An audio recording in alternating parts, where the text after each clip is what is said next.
The stagecoach wheels hadn't stopped turning when Clara Winters stepped onto Pine Creek's dusty main street, her emerald dress catching the afternoon sun like wildfire. Daniel Cooper stood frozen, hat in hand, watching his carefully planned future shatter. This wasn't the meek schoolteacher he'd been writing to for 6 months. "Mr. Cooper?" Her voice cut through the Montana wind like a cavalry charge. "Your bride isn't coming. But before you start mourning your lost convenience, perhaps you should hear what I have to say." Welcome to a story where quiet dreams collide with untamed spirits. Stick around to see how one cowboy's world got turned upside down. And don't forget to comment your city below so I can see how far this tale has traveled. Daniel Cooper had spent the better part of 32 years perfecting the art of silence. Standing at the edge of Pine Creek's only thoroughfare, he watched the approaching stagecoach kick up clouds of Montana dust that painted the October sky a dirty brown. His calloused fingers worked the brim of his best hat, the one without bullet holes or sweat stains, turning it in slow, methodical circles. This was supposed to be simple, a transaction as straightforward as buying cattle or selling land. 6 months of letters, careful negotiations through ink and paper, and today he would meet Margaret Winters, the modest schoolteacher from Philadelphia who had agreed to become his wife. The arrangement made sense, perfect sense, really. After 15 years of driving cattle from Texas to Montana, sleeping under stars that offered no warmth, and watching good men die over bad poker hands, Daniel had earned his peace. The ranch he'd built with his bare hands sprawled across 2,000 acres of prime grazing land. The house stood solid against the wind, and his bank account held enough to weather 3 bad winters. All he needed now was a quiet woman to share quiet dinners, someone who could darn socks and keep books, maybe give him a son or two to carry on the Cooper name. Margaret Winters, according to her letters, was exactly that. Educated enough to teach school, modest enough to accept a frontier life, and practical enough to marry a man she'd never met. "Stage is coming in hot," observed Jake Morrison, the town's blacksmith and Daniel's closest thing to a friend. Jake stood beside him, his massive frame casting a shadow that offered brief respite from the sun. "Driver's whipping those horses like the devil himself is chasing." Daniel nodded but said nothing. Words were currency out here, and he'd learned long ago not to spend them carelessly. The stagecoach thundered closer, and he could make out Tom Wheeler's weathered face atop the driver's box, his expression grim even from a distance. Something was wrong. Tom never pushed his horses that hard unless Indians were involved, and there hadn't been Indian trouble in Pine Creek for 2 years. The coach skidded to a stop in a cloud of dust and noise, horses heaving, their coats slick with sweat. Tom jumped down, his boots hitting the ground hard. "No trouble," he announced to the gathering crowd, reading their worried faces. "Just a passenger who insisted we make good time. Pay double for it, too." Daniel stepped forward, his heart performing an unfamiliar rhythm against his ribs. This was it, the beginning of his quiet life. He'd rehearsed this moment a dozen times. Help her down from the coach, tip his hat, offer his arm, speak the words he'd carefully prepared about being pleased to finally meet her. The coach door swung open. What emerged was not Margaret Winters. Or rather, it was not the Margaret Winters he'd imagined from her letters. The woman who stepped onto Pine Creek's dusty main street stood tall, taller than most women he'd known, with shoulders thrown back and chin lifted high. Her traveling dress wasn't the modest gray or brown he'd expected, but a deep emerald green that caught the light like bottle glass. Red hair, the color of autumn maple leaves, escaped from beneath a fashionable hat adorned with peacock feathers. But it was her eyes that stopped him cold, green as her dress, and blazing with an intensity that made the Montana sun seem dim by comparison. "Mr. Cooper?" Her voice rang out clear and strong, carrying across the street like a bell. Not the timid whisper he'd anticipated, not the modest murmur of a grateful bride. This voice commanded attention, demanded response. Daniel managed a nod, his prepared speech evaporating like morning dew. "I'm Clara Winters," she announced, not waiting for him to find his tongue. "Margaret's cousin." "I'm afraid there's been a change of plans." The words hit him like a physical blow. Around them, the good citizens of Pine Creek pressed closer, their curiosity palpable. Martha Henderson, the town's premier gossip, actually gasped aloud. "Is she—" Daniel started, then stopped, unsure how to finish. Dead? Married to someone else? Coming on the next stage? Ill, Clara supplied, her tone matter-of-fact. Scarlet fever. She'll recover, the doctor says, but it will be months before she can travel. She asked me to come in her stead to explain the situation personally. She felt a letter would be, She paused, those green eyes scanning him from boots to hat, insufficient. Daniel stood there, his carefully constructed future crumbling like a riverbank in spring flood. No wife, no quiet dinners, no peaceful arrangement, just this woman with fire in her voice and eyes that seemed to see straight through him. I see, he said, though he didn't see at all. Clara Winters smiled then, and it wasn't the gentle, grateful smile of a frontier bride. It was the smile of someone who knew things, who had plans of her own. Margaret also asked me to deliver this. She reached into her traveling bag and produced a letter, sealed with red wax. Perhaps we could discuss this somewhere more private? I've had a long journey, and I believe we have much to talk about. Jake Morrison coughed beside him, a not-so-subtle reminder that the entire town was watching this drama unfold. Daniel took the letter, his fingers brushing hers briefly. Her hands were not the soft, delicate hands of a schoolteacher. These hands had calluses, small scars, the marks of someone who worked with more than just chalk and slate. "The hotel," Daniel managed, his voice rougher than intended. "I'll escort you to the hotel. We can talk there." "That would be acceptable," Clara said, then turned to address Tom Wheeler. "My trunks, please." All three of them. 3 trunks. Margaret's letters had mentioned bringing 1 small trunk, maybe 2. This woman had brought 3. As Tom and Jake helped unload the luggage, Daniel found himself studying Clara Winters more closely. She moved with purpose, directing the placement of her belongings, thanking the men with genuine warmth but no flirtation.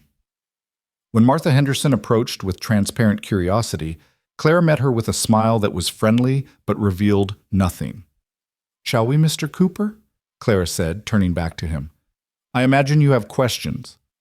Questions. Yes, he had questions.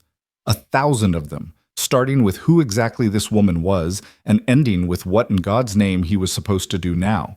But Daniel Cooper hadn't survived 15 years on the frontier by showing his cards too early.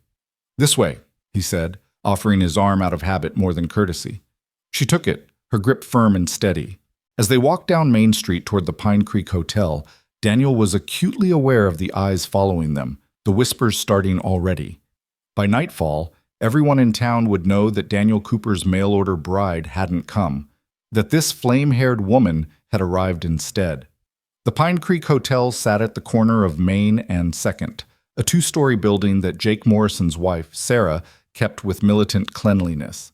The lobby was small but neat, with a Turkish rug that Sarah had ordered from San Francisco and protected like a firstborn child. Clara swept in as if she'd been there a dozen times before, choosing a seat near the window where the afternoon light painted her hair copper and gold.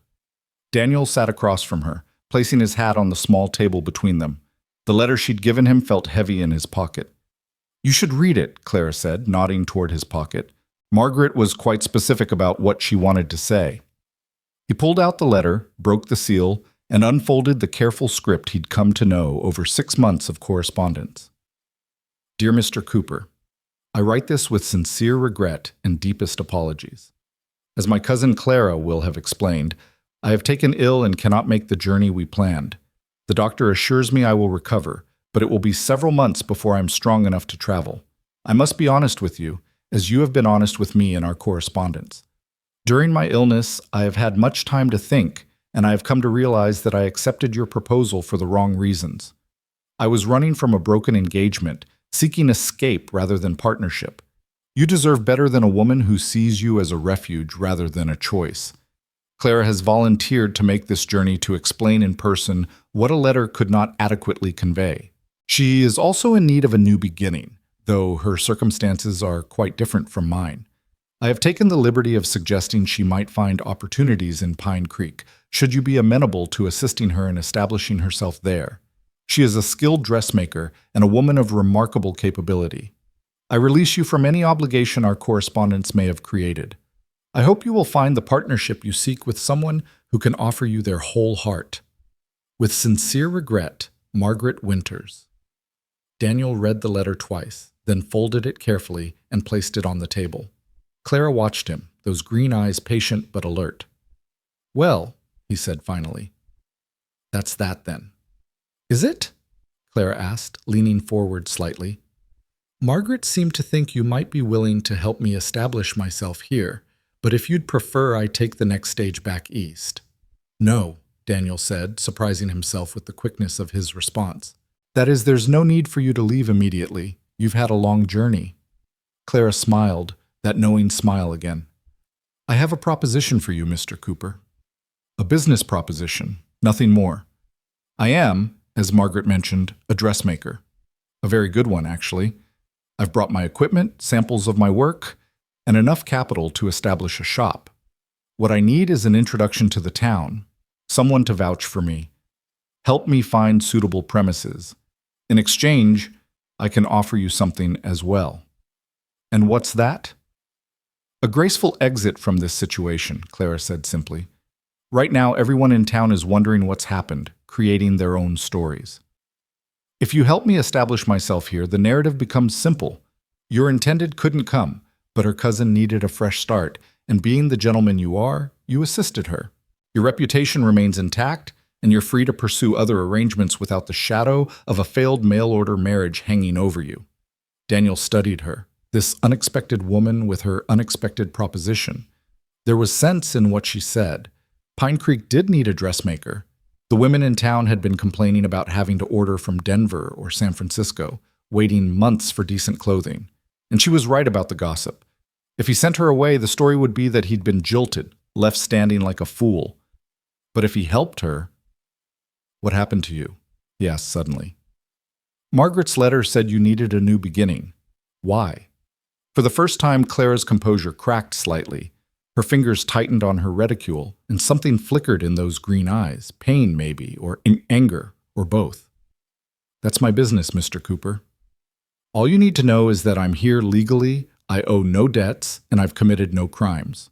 I'm simply a woman who needs to start over in a place where my past doesn't define my future." He recognized that tone, that careful dancing around truth. He'd used it himself when people asked why he'd left Texas, why a man with his skills had chosen to ranch in Montana instead of continuing the lucrative but dangerous work of driving cattle through Indian territory. "Fair enough," he said. "There's an empty storefront on Main Street, 2 doors down from the general store. Belonged to a barber who moved to Denver last month. I own the building." Clara's eyes widened slightly. "You own it?" "I own several buildings in town," Daniel said, uncomfortable with the admission. It sounded like bragging, and he wasn't a man who bragged. "The rent would be reasonable. You could look at it tomorrow, see if it suits. And in exchange? You stay long enough to let the gossip die down. Act friendly enough that people don't think I'm some kind of monster who drove away my bride. After that, we go our separate ways." Clara extended her hand across the table, a gesture that would have scandalized Margaret based on her letters. "That seems fair, Mr. Cooper." He took her hand, shook it once, firm and businesslike. But the contact sent an unexpected jolt through him, like touching a live wire. Clara must have felt it too because she pulled her hand back quickly, a faint blush coloring her cheeks. "I should get you settled," Daniel said, standing abruptly. "Sarah Morrison, she runs the hotel, will take good care of you. I'll come by tomorrow morning to show you the storefront." "Thank you, Mr. Cooper. You're being very gracious about all this." Gracious. That wasn't a word anyone had ever used to describe him before. Tough, yes. Fair, sometimes. Dangerous when pushed, but never gracious. As he turned to leave, Clara called after him. "Mr. Cooper? I am sorry about Margaret. I know you must be disappointed." Daniel paused at the door, considering his response. Was he disappointed? He'd expected to be. He'd expected to feel cheated, angry, frustrated at having his plans disrupted. Instead, he felt curious, interested, alive in a way he hadn't felt in years. "Tomorrow morning, Miss Winters," he said without turning around. 9 o'clock. He walked out into the afternoon sun, aware that Clara Winters was watching him through the window, aware that half the town was watching him emerge from the hotel alone. aware that his quiet, peaceful future had just walked off the stage in an emerald green dress and changed everything. Jake Morrison was waiting for him at the blacksmith shop, a knowing grin on his soot-covered face. "So, not quite what you ordered, huh?" Daniel picked up a horseshoe, testing its weight, avoiding Jake's eyes. "Her cousin. The bride's cousin. Margaret took sick." "Uh-huh. And the cousin just happened to be a redhead who looks like she could start a prairie fire with those eyes?" "She's a dressmaker. Wants to set up shop here." Jake's grin widened. "And you're going to help her, out of the goodness of your heart." "It's business, Jake. Nothing more." "Sure it is." Jake went back to his anvil, raising his hammer. "You know, Daniel, I've known you for 5 years. Seen you face down claim jumpers, rustlers, even that grizzly that got into Morrison's grain store. Never seen you look scared until today." "I wasn't scared." "No?" Jake brought the hammer down with a clang that echoed through the shop. "Then why'd you look like a man watching lightning come straight at him?" Daniel didn't answer. He couldn't. Because Jake was right. Clara Winters had stepped off that stage like a force of nature, and for the first time in his carefully controlled life, Daniel Cooper had no idea what to do about it. That evening, he sat on the porch of his ranch house 5 miles outside of town, watching the sun paint the mountains purple and gold. The house was too quiet. He'd built it big. 2 stories, 4 bedrooms, a kitchen that could feed a dozen hands during roundup. Built it for the family he'd planned to have with quiet, modest Margaret Winters. He pulled out Margaret's letter again, reading the line that stuck with him. "Someone who can offer you their whole heart." The truth was, he hadn't been offering his whole heart either. He'd been offering a business arrangement, a practical solution to mutual loneliness. Margaret had been honest enough to admit she was running from something. Was he any different? Wasn't he running too, from the violence of his past, from the emptiness that seemed to follow him like a shadow? His foreman, Sam Rodriguez, approached from the barn. "Boss? The boys are wondering if there's going to be a celebration. You know, for the wedding." "No wedding, Sam?" "The lady took sick." Sam's weathered face showed surprise, then sympathy. "I'm sorry to hear that, boss. You need anything?" "Just the usual. We've got that delivery to Fort Benton next week. Make sure the boys are ready." Sam nodded and headed back to the bunkhouse, but Daniel could see him shaking his head. By tomorrow, every ranch hand within 50 miles would know that Daniel Cooper's mail-order bride hadn't shown up. That night, Daniel lay in his too big bed in his too quiet house, staring at the ceiling. He kept seeing green eyes and red hair, kept hearing that voice that rang like a bell. Clara Winters. Even her name was different from what he'd expected. Margaret was a quiet name, a modest name. Clara was clear, bright, like her voice. He'd help her set up her shop, let the town gossip settle, then go back to his original plan. Find another bride, maybe through the newspaper advertisements. Someone quiet, someone peaceful. Someone who wouldn't look at him like she could see straight through to his soul. But even as he thought it, he knew he was lying to himself. Because Clara Winters had walked into Pine Creek with fire in her voice, and something in Daniel that he'd thought was dead had sparked to life in response. The next morning came too soon and not soon enough. Daniel was in town by 8:30, telling himself he was early because he had business at the bank, not because he was eager to see Clara again. The Pine Creek Bank and Trust occupied a solid brick building on Main Street, one of the few structures in town that wasn't made of wood. Daniel had money there, had helped establish the bank 5 years ago when the town was little more than a trading post and a dream. "Daniel!" Thomas Hartley, the bank president, greeted him with obvious relief. "I heard about yesterday. Terrible luck about your bride." "These things happen," Daniel said non-committally. "Yes, well, if you need anything. That is, I understand the cousin is staying." Sarah Morrison mentioned she took a room at the hotel. News traveled fast in Pine Creek. By now, everyone would know about Clara, would have formed their opinions based on that brief walk from the stagecoach to the hotel. "She's a dressmaker," Daniel said, "thinking about opening a shop. Might need to establish an account here." Thomas's eyes lit up. A new business meant new accounts, new opportunity. Wonderful. We could certainly use a dressmaker. My wife has been complaining about having to order from Denver. Please bring her by. I'll personally ensure she gets our best service. Daniel left the bank at 5 minutes to 9, crossing the street to the hotel. Clara was already waiting in the lobby, dressed in a burgundy traveling suit that made her hair seem even more fiery. She'd pulled it back in a severe bun, but little curls escaped around her face, softening the austere style. "Mr. Cooper," she greeted him formally. Punctual. "I appreciate that in a business associate." Business associate. The words were a reminder, a boundary. Daniel accepted it gratefully. Boundaries were good. Boundaries were safe. "The storefront's this way," he said, offering his arm again. This time when she took it, he was prepared for the jolt, the awareness of her presence beside him. She smelled of lavender and something else, something spicy and unexpected. They walked in silence for a moment before Clara spoke. "The town seems pleasant, larger than I expected. We're growing. The railroad's talking about putting a spur line through. If that happens, Pine Creek will triple in size within a year. Good for business," Clara observed. Good for everyone. They reached the empty storefront, and Daniel unlocked the door with a key from his pocket. The space was larger than it looked from the outside, with a main room that could serve as a shop floor, a smaller room in back for storage or workspace, and stairs leading to an apartment above. Clara moved through the space like she was dancing, her fingers trailing over the counters, testing the floorboards, examining the windows. She climbed the stairs to the apartment, and Daniel followed, trying not to notice the way her skirt swayed with each step. The apartment was simple but clean: a bedroom, a small sitting area, a kitchen with a wood stove. The windows looked out over Main Street in front, the mountains in back. "It's perfect," Clara said softly. And for a moment her businesslike mask slipped. She looked young suddenly, vulnerable. "The light is wonderful for detailed work, and the space. I could have fitting rooms downstairs, workspace in the back." "The rent's negotiable," Daniel said. $20 a month for both the shop and apartment." Clara turned to him, eyes narrowed. "That's too low.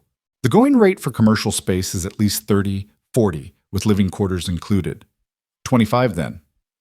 35, or people will think you're keeping me." The words hung in the air between them, heavy with implication. Daniel felt heat rise in his face. 30, he said firmly, "and that's final." Clara smiled, that knowing smile that was already becoming familiar. 30 it is. "When can I move in?" "Today, if you want. I'll have Sam and some of the boys bring your trunks from the hotel." "That's very kind, but I can manage—" "Miss Winters," Daniel interrupted, "part of our agreement was that I help you get established." "Let me help." She studied him for a moment, then nodded. "Thank you, Mr. Cooper." They went back downstairs, and Daniel helped her make a list of what she'd need: shelves for fabric, a cutting table, mannequins for display. She had most of her equipment in those 3 trunks, she explained, but there were items that would need to be built or purchased locally. "I can introduce you to the merchants," Daniel offered. "Make sure you get fair prices." "I can negotiate my own prices, Mr. Cooper. I've been taking care of myself for some time now." There it was again, that hint of a story she wasn't telling. Daniel wanted to ask, wanted to know what had driven her from wherever she'd been to this frontier town where she knew no one. But he recognized the walls she'd built, respected them because he had his own. By noon, Clara was moved into her new space, her trunks unpacked, fabric samples arranged on the makeshift shelves Daniel and Sam had hastily assembled. She worked with fierce efficiency, transforming the empty store into something that looked almost professional. "You've done this before," Daniel observed, watching her arrange bolts of fabric by color and weight. "In Philadelphia," she said, then caught herself as if she'd revealed too much. "Before. What made you leave?" Claire's hand stilled on a bolt of blue silk. "What made you leave Texas, Mr. Cooper?" He blinked, surprised. "How did you know?" "Your accent, when you're not being careful, the way you wear your gun, the rope burns on your palms that only come from handling longhorn cattle. You're a Texas cowboy who ended up in Montana. We all have our reasons for being somewhere other than where we started." She was right, of course. They stood there in the afternoon light, filtering through the clean windows, 2 people with secrets, with reasons for running, with carefully constructed walls around their past. "I should go," Daniel said finally. You'll want to get settled. If you need anything, I'll be fine, Mr. Cooper. Thank you for your assistance today." He turned to leave, then stopped. "There's a town meeting tonight, 7 o'clock at the church. They'll be discussing the railroad spur, but it would be a good opportunity for you to meet people. I could introduce you." Clara tilted her head, considering. "As your friend? Or as your former bride's cousin who you're kindly helping out of Christian charity? Does it matter?" "It does to me." Daniel met those green eyes, saw the pride there, the determination not to be anyone's charity case.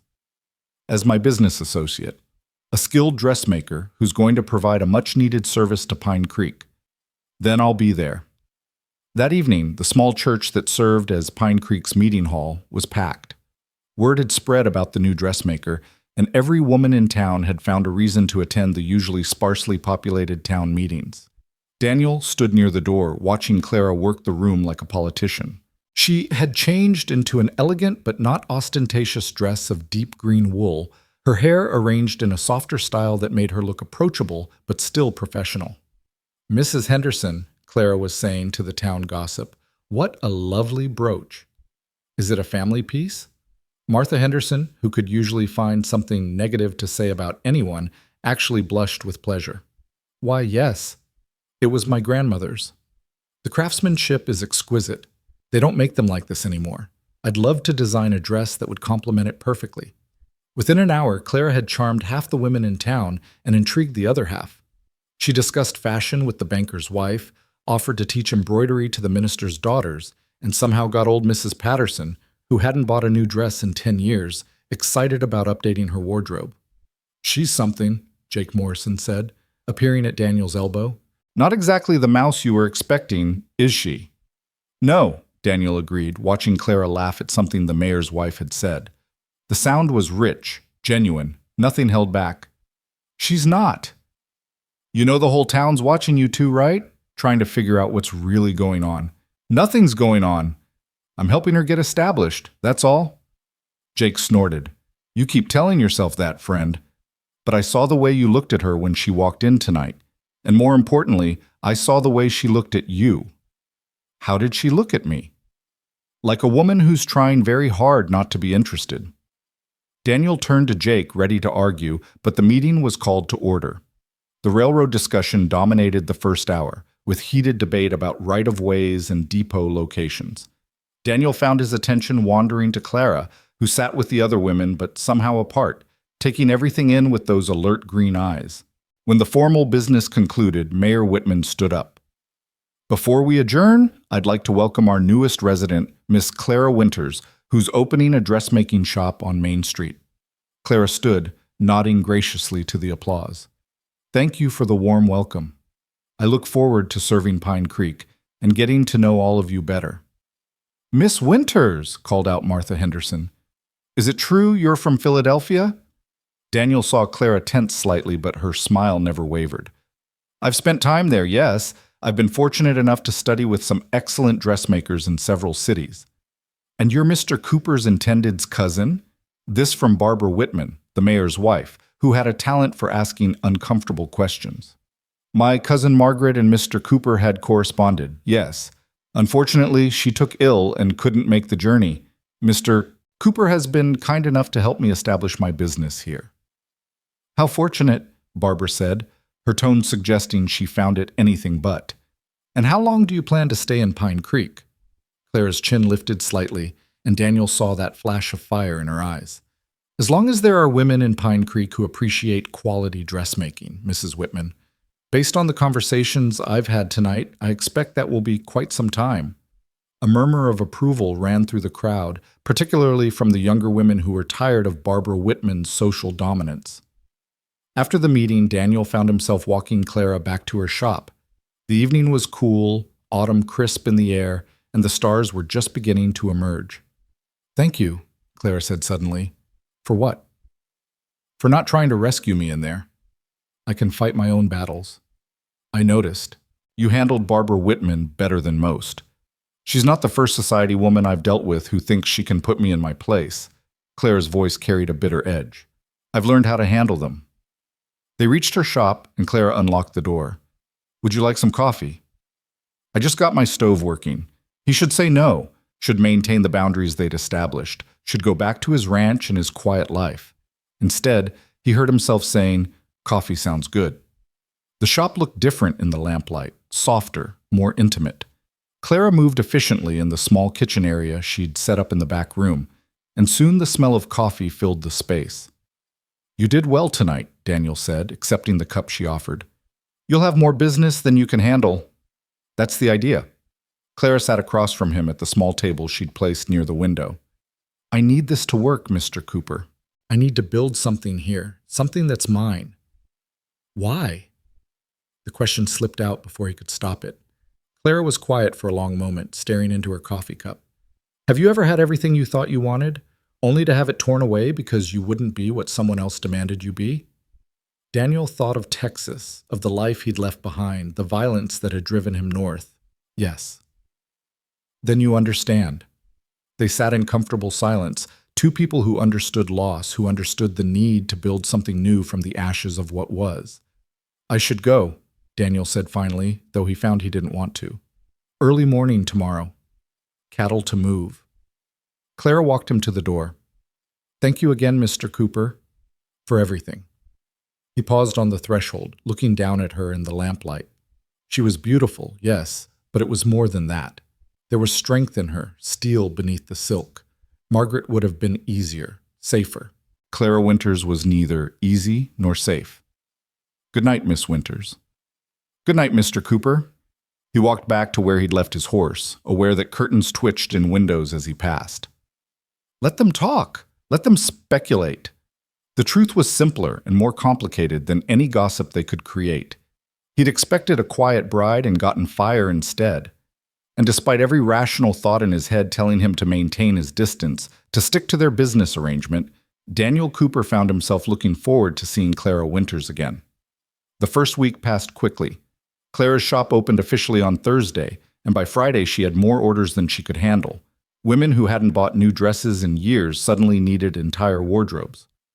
Daniel stopped by each evening, telling himself he was just checking on his property, making sure his tenant was settling in properly.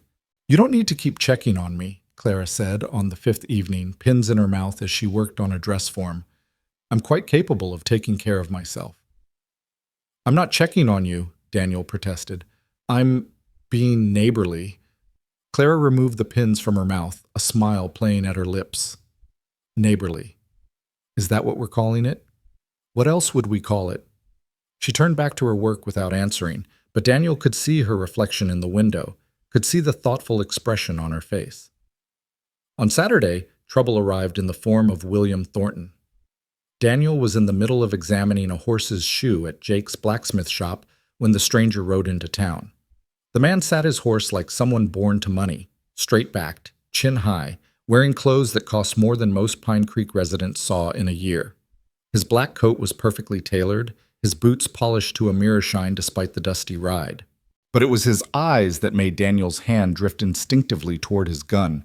Cold eyes, gray as winter ice, scanning the street with the calculating gaze of a predator. "Trouble," Jake muttered, following Daniel's stare.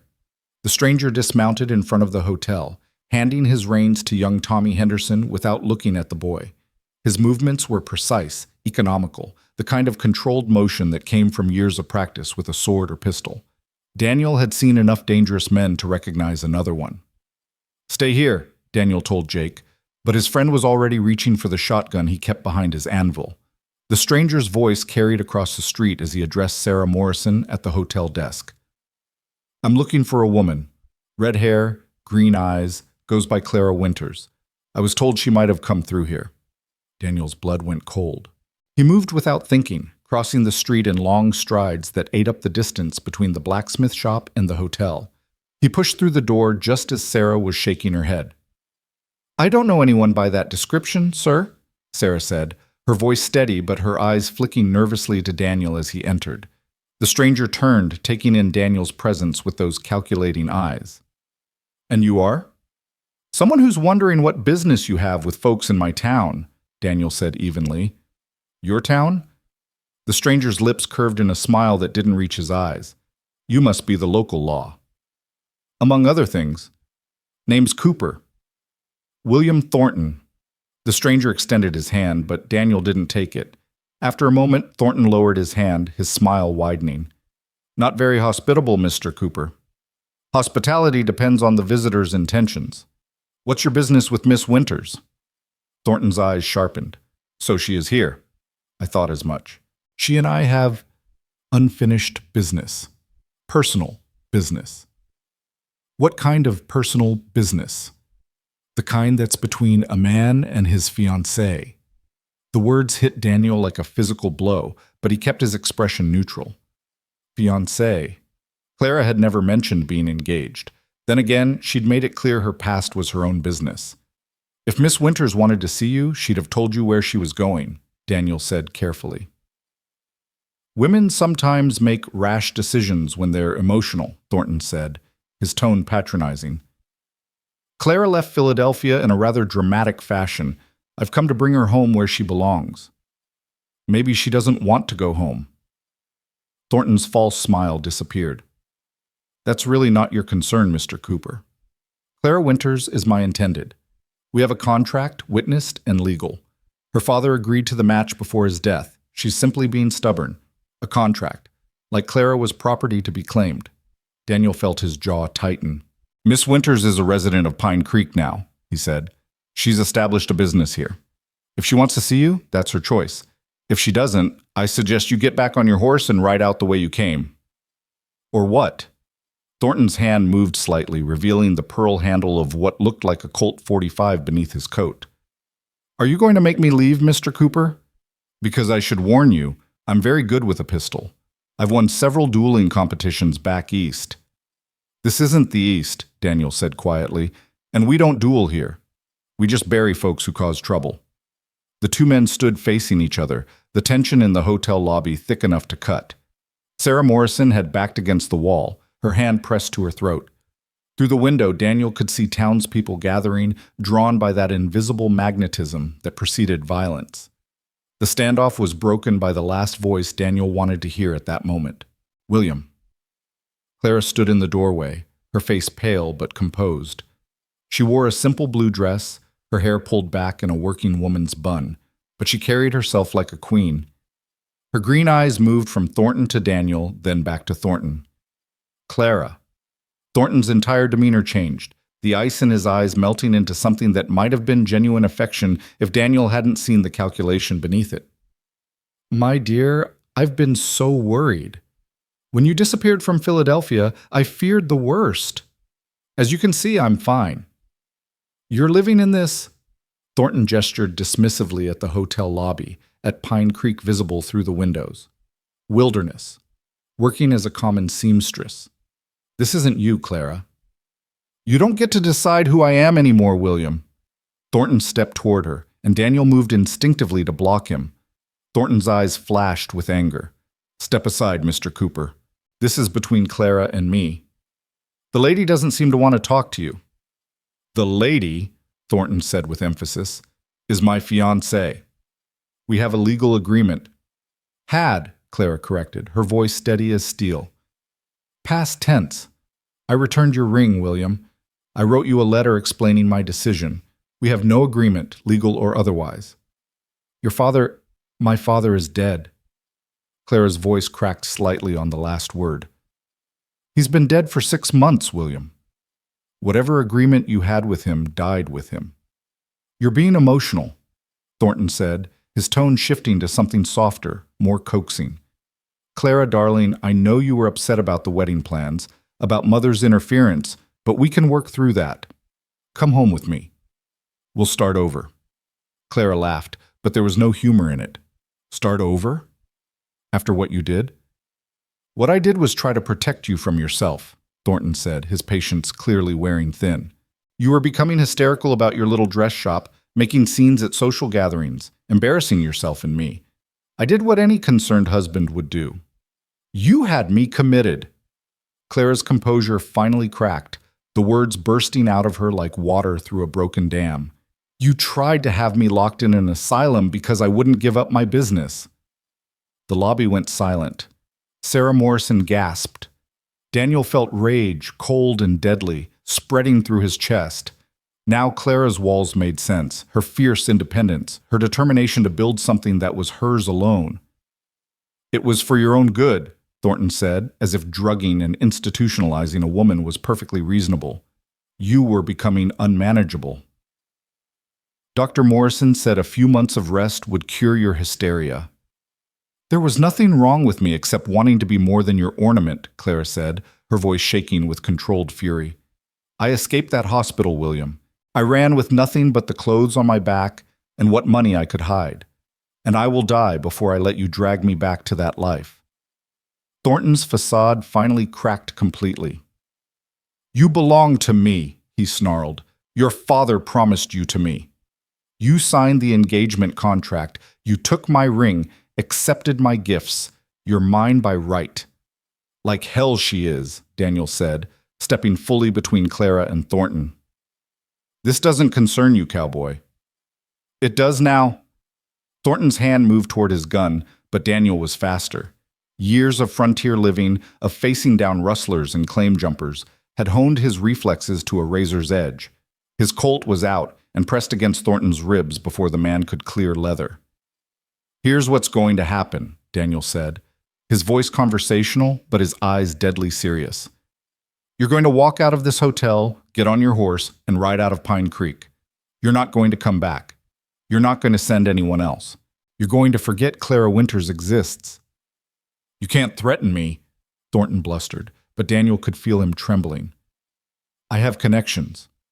I have lawyers. And I have 6 bullets and a lot of empty land to bury you in, Daniel replied. Your choice. Thornton looked past Daniel to Clara. This isn't over. You can't just run from your obligations. Watch me, Clara said quietly. Daniel pressed the gun harder into Thornton's ribs. Time to go. Thornton backed toward the door, his eyes never leaving Clara's face. You're making a mistake, Clara. These people, this place, they're beneath you. You're meant for better things. I'm meant for my own things, Clara replied. Goodbye, William. Thornton left, mounting his horse with stiff, angry movements. Daniel stood in the doorway, gun still in hand, watching until the man was just a dust cloud on the horizon. Only then did he holster his weapon and turn back to the lobby. Clara had sunk into a chair, her face in her hands, shoulders shaking. Sarah Morrison hovered nearby, clearly wanting to comfort her, but unsure if it would be welcome. Daniel knelt beside Clara's chair, not touching her, just being present. I'm sorry, Clara whispered through her hands. I've brought trouble to your town. I should leave. No, Daniel said firmly. You're not going anywhere. She looked up at him, tears tracking down her cheeks. You don't understand. William doesn't give up. He'll come back or send someone else. His family has money, influence. They can make things difficult for Pine Creek. Let them try, Daniel said. This isn't Philadelphia, Miss Winters. Out here, money and influence don't stop bullets. You'd risk your town for me? Why? Daniel was quiet for a moment, considering his answer. The truth was complicated, tangled up in feelings he wasn't ready to examine. But there was a simpler truth, too. Because nobody should have to run from someone who thinks they own them, he said finally. And because Pine Creek takes care of its own. Sarah Morrison stepped forward then, placing a gentle hand on Clara's shoulder. He's right, dear. You're one of us now. That fancy man doesn't know who he's dealing with. Clara looked between them, fresh tears spilling over. But these seemed different, softer somehow. Thank you, she whispered. Daniel stood, offering her his hand. Come on, I'll walk you back to your shop. She took his hand, letting him pull her to her feet. They walked in silence through the town, aware of the eyes following them, the whispers that would fuel gossip for weeks. But Daniel didn't care. All that mattered was the woman beside him, the way she gradually straightened her shoulders, lifted her chin, found her steel again. At her shop, Clara turned to him. You called this your town earlier. Did I? You did. When you were facing down William. You said folks in my town. Daniel shifted uncomfortably. Figure of speech. No, Clara said, studying him with those penetrating green eyes. It wasn't. You care about this place, these people. You've made yourself their protector. Someone has to be. Why you? It was the same question she'd asked about why he'd help her, and Daniel found he had no better answer now than then. Some things just were. The sky was blue, water was wet, and Daniel Cooper protected what was his. Would you like some coffee? Clara asked, changing the subject with merciful tact. I think we both could use some. They sat in her back room, drinking coffee that was too strong and slightly bitter, watching the sun set through the window. Neither spoke for a long time, but the silence wasn't uncomfortable. It was the silence of two people who had seen each other's truths and hadn't run. He wasn't always like that, Clara said suddenly. William, I mean. When we first met, he was charming, attentive. He said he admired my independence, my business sense. My father was ill, dying really, and William was there, supportive, kind even. Daniel said nothing, just listened. After Father died, everything changed. Suddenly my dress shop was an embarrassment. My opinions at dinner parties were inappropriate. I should be planning our wedding, not working with customers. His mother was worse. She had my entire life planned out. What I would wear, where I would live, how many children I would have. She stood, pacing to the window. I tried to compromise at first. I reduced my hours at the shop, attended their endless social functions, but it was never enough. They wanted to erase me completely, create someone new in my place, someone proper, someone tame. So you ran, Daniel said. So I ran. Clara turned back to him. The commitment papers were the final straw. William had been drugging my tea, making me seem unstable in public. When I confronted him, he had 2 doctors ready to sign papers saying I was hysterical, a danger to myself. If his coachman hadn't been sympathetic, hadn't left a window unlocked. She shuddered, and Daniel felt that cold rage again. The thought of Clara locked away, caged, her fire slowly extinguished, made him want to ride after Thornton and finish what they'd started. You're safe now, he said. Am I? Clara asked. You don't know William. He doesn't like losing. He'll come back or send lawyers or find some other way to force me back. Then we'll deal with it when it happens. We? Clara raised an eyebrow. Mr. Cooper, you've done enough. This isn't your fight. Daniel stood, moving closer to her. Not touching, but close enough that he could see the flecks of gold in her green eyes, could smell that lavender and spice scent that was uniquely hers. Maybe it wasn't before, he said quietly. But it is now. Something shifted in Clara's expression, a softening around her eyes, a slight parting of her lips. For a moment, Daniel thought she might say something, might acknowledge whatever this was building between them. But then she stepped back, the walls sliding back into place. It's getting late, she said. You should go. Daniel accepted the dismissal, understanding her need for distance after such a raw day. At the door, he turned back. For what it's worth, Miss Winters, I think you made the right choice. Running. Even though it brought trouble to your town? Especially because of that, Daniel said. Pine Creek was getting too quiet anyway. Clara's laugh followed him out into the night, and Daniel carried the sound with him all the way back to his ranch. The next few days passed in tense watchfulness. Daniel found himself spending more time in town, always with a ready excuse. Supplies to buy, business at the bank, messages to deliver. But everyone knew he was keeping watch, making sure Thornton didn't return. Clara threw herself into her work with renewed intensity. Orders poured in, and she hired Amy Patterson, the elderly Mrs. Patterson's granddaughter, as an assistant.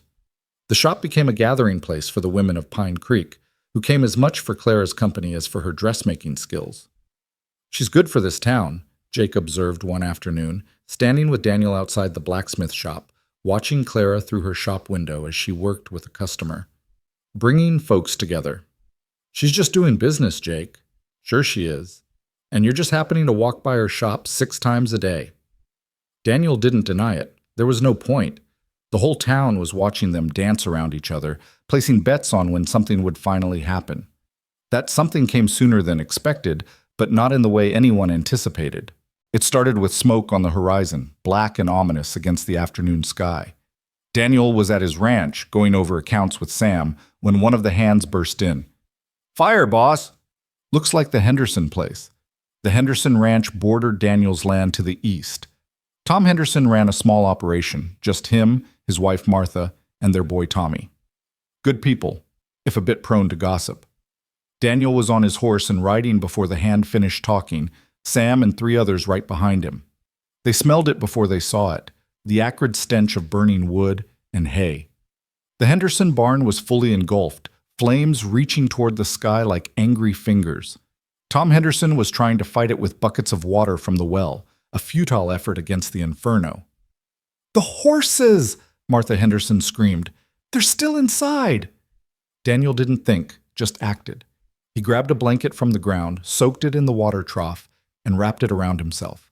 The heat hit him like a physical wall as he plunged into the burning barn. Smoke filled his lungs immediately, choking, blinding. He could hear the horses screaming, could feel their panic. He found them by sound more than sight, 3 horses trapped in their stalls by fallen timber. Daniel worked frantically, using his knife to cut the ropes, kicking at the burning wood. One by one, he got them out, driving them toward the door with shouts and slaps. The last horse, Tom's prize mare, was trapped beneath a collapsed beam. Daniel put his shoulder against it, pushing with everything he had. The beam shifted, just enough for the mare to scramble free. But as she did, another section of the roof collapsed. Daniel threw himself sideways, rolling as burning timber crashed where he'd been standing. His shirt was on fire. He rolled again, trying to smother the flames, trying to find the door in the smoke and chaos.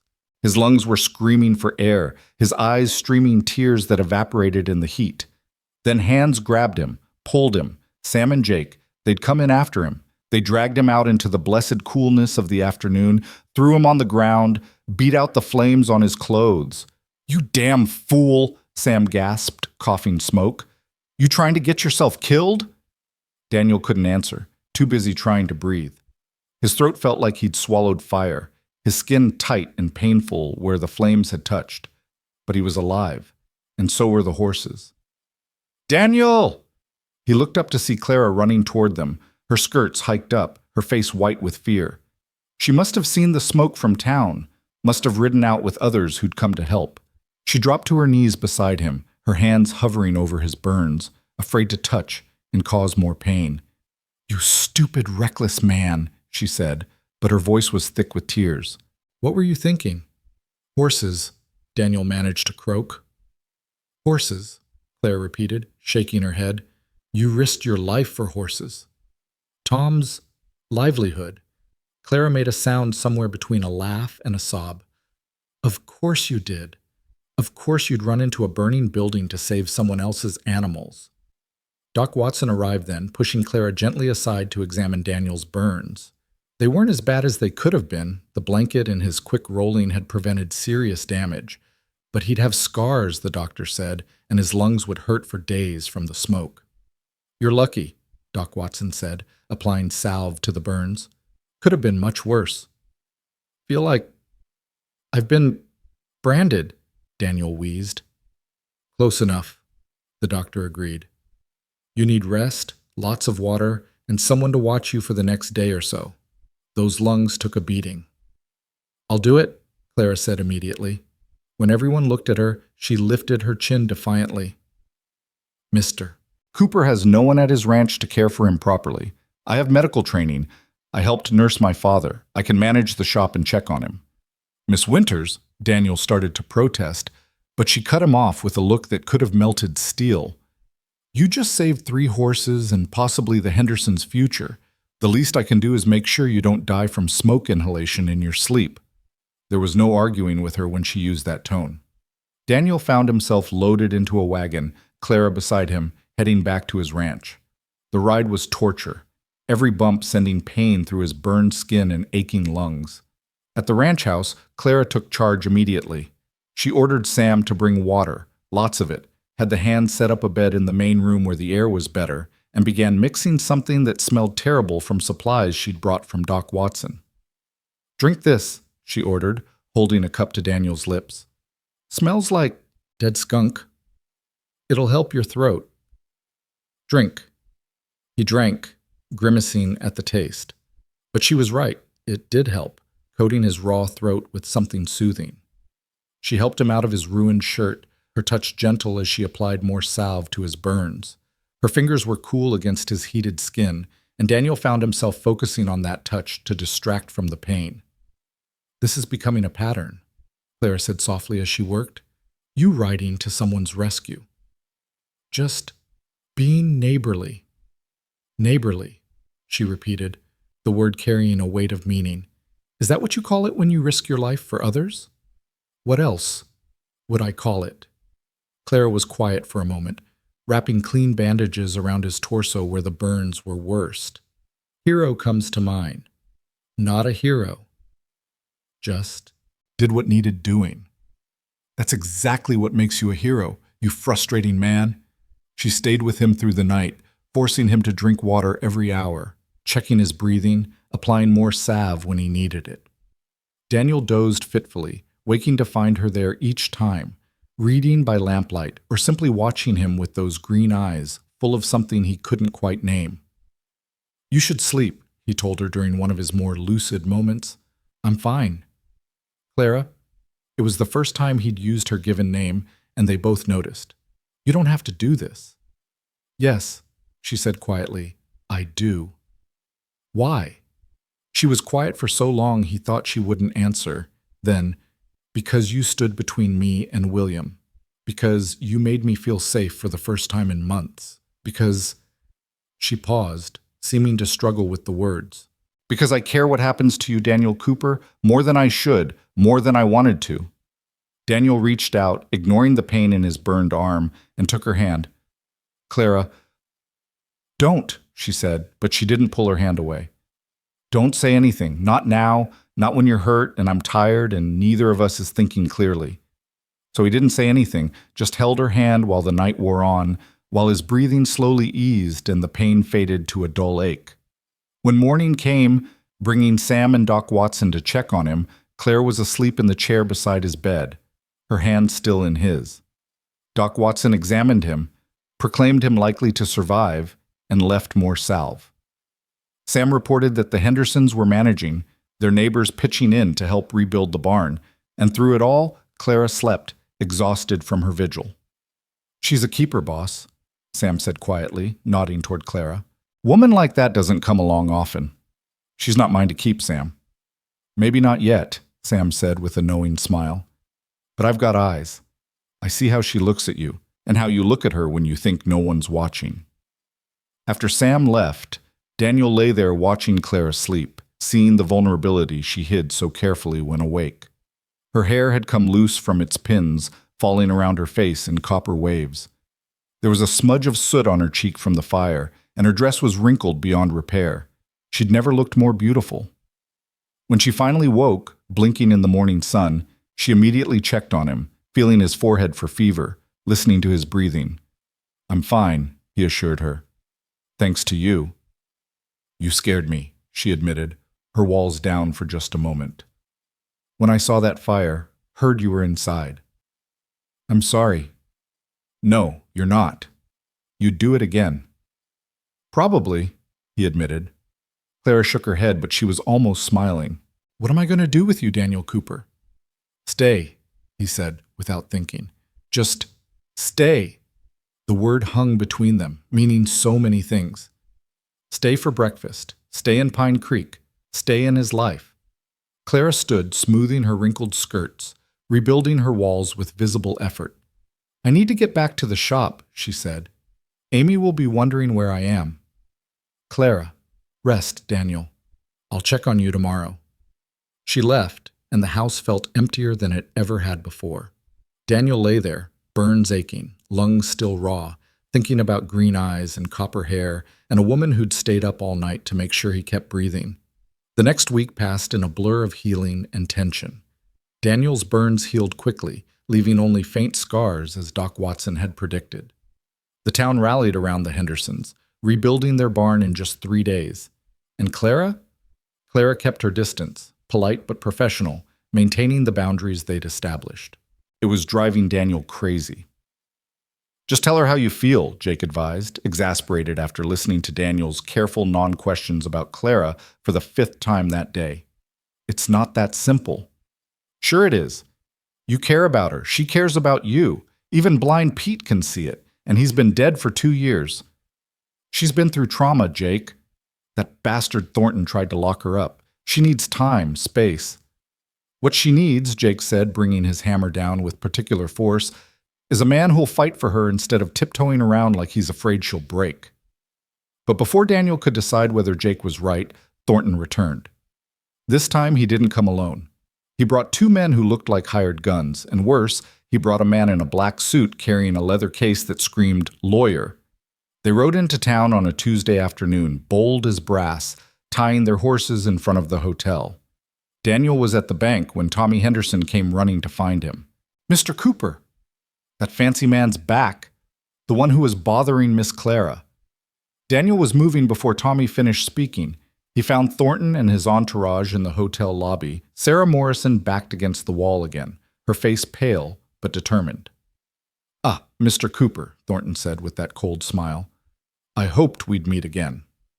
I've brought some friends this time. This is Mr. Blackwood, my attorney, and these gentlemen are Mr. Smith and Mr. Jones, private investigators. Private investigators who wore their guns like men who knew how to use them." Daniel's hand rested on his own gun, ready. "Thought I made myself clear last time, Thornton. You're not welcome here." "Actually," the lawyer Blackwood spoke up, his voice oily and practiced, "we have every legal right to be here. I have documents that prove Miss Winters is contracted to marry Mr. Thornton. Furthermore, she took certain items when she left Philadelphia, jewelry, clothing, that belonged to Mr. Thornton. We're here to retrieve both the property and the woman." "Clara doesn't belong to anyone," Daniel said dangerously. "The law says otherwise." Blackwood opened his case, pulling out official-looking documents. An engagement contract, signed and witnessed. Receipts for gifts given in expectation of marriage. Even testimony from doctors about Miss Winters' fragile mental state. "Those doctors were paid to lie," Daniel said. "Prove it," Blackwood challenged. "In the meantime, we have legal documentation." "What do you have, Mr. Cooper? The word of a hysterical woman?"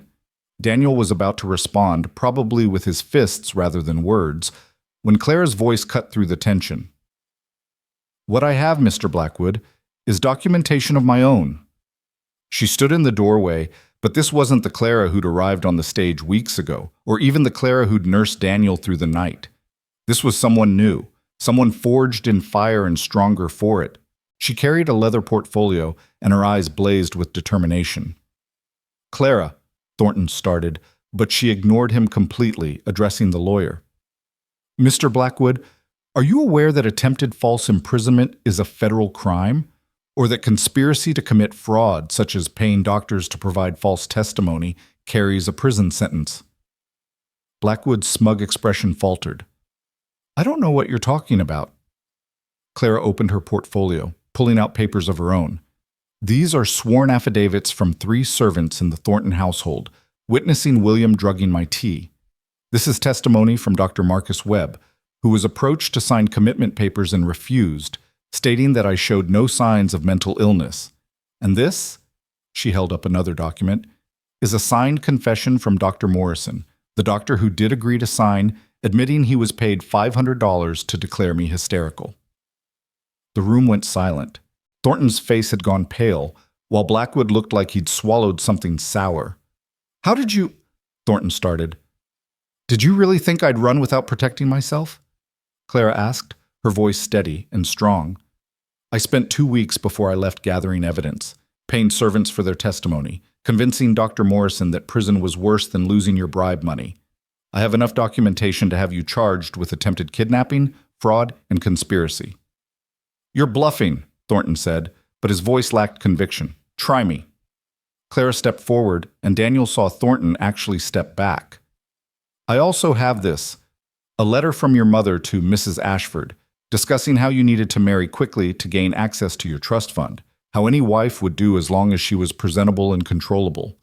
Apparently your gambling debts are quite substantial, William." Thornton's composure finally cracked completely. "You little—" He lunged for Clara, but Daniel was already moving. His fist connected with Thornton's jaw with a satisfying crack, sending the man sprawling on the hotel's prized Turkish rug. The 2 hired guns started to move, but found themselves facing not just Daniel, but Jake Morrison with his shotgun, Sam Rodriguez, and 3 ranch hands who'd appeared from nowhere, and half the men of Pine Creek who'd gathered at the first sign of trouble. "I'd think real careful about your next move," Daniel told the hired guns, who slowly raised their hands and stepped back. Blackwood was already packing his case, clearly recognizing a lost cause.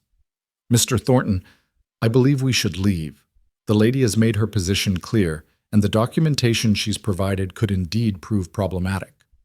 Thornton struggled to his feet, blood trickling from his split lip. He looked at Clara with pure hatred. "This isn't over." "Yes," Clara said firmly, "it is. Because if you ever come near me again, if you ever send anyone after me, I'll take everything I have to the federal marshals. Your mother's reputation, your family's standing, your trust fund, I'll destroy it all." She moved to stand beside Daniel, and he felt her trembling despite her strong facade. Without thinking, he put his arm around her, pulling her against his side. She didn't resist, instead seemed to draw strength from his presence. "Get out," Daniel told Thornton. "Get out and don't come back. Because next time we won't be so civilized about it." Thornton looked around the room, saw the faces of Pine Creek citizens who'd claimed Clara as their own, saw the guns and determination and frontier justice in their eyes. He straightened his coat, trying to salvage some dignity. "Come," he told his entourage. "We're leaving." They filed out, Thornton pausing at the door for one last look at Clara. "You could have had everything," he said. "I do have everything," Clara replied.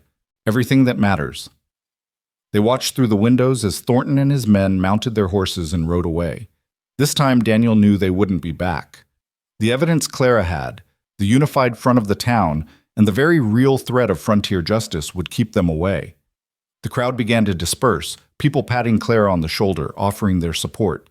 Sarah Morrison actually hugged her, and Martha Henderson declared loudly that she'd never liked the look of that Thornton fellow anyway. When they were finally alone, Clara turned to Daniel. "Thank you for standing with me. Always," he said simply. She looked up at him, those green eyes soft and vulnerable. "I meant what I said. I do have everything that matters. My freedom, my shop, this town." She paused. "And you." Daniel's heart stopped, then started again at double speed. "Clara." But she pressed her fingers to his lips, silencing him. "I know we agreed to just business. I know you were expecting someone quiet and modest and everything I'm not. But Daniel Cooper, somewhere between that first day and now, I've fallen completely and utterly in love with you." Daniel removed her fingers from his lips, but kept hold of her hand. "You're right. You're nothing like what I expected. You're fire and steel and courage. You're difficult and independent and stubborn as a mule. And I love every damn thing about you."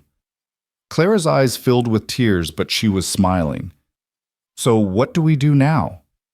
"Now," Daniel said, pulling her closer, "we stop pretending this is just business." He kissed her then, right there in the hotel lobby where anyone could see, and Clara kissed him back with all the fire he'd come to expect from her. When they finally broke apart, both breathing hard, Clara was laughing. "The whole town's going to be talking about this." "Let them talk," Daniel said, kissing her again. "I've got more important things to worry about." "Such as?" "Such as convincing you to marry me." Clara pulled back, her eyes wide. "Daniel, I know it's fast. I know you just got free from one engagement. But Clara, I don't want quiet anymore. I don't want peaceful.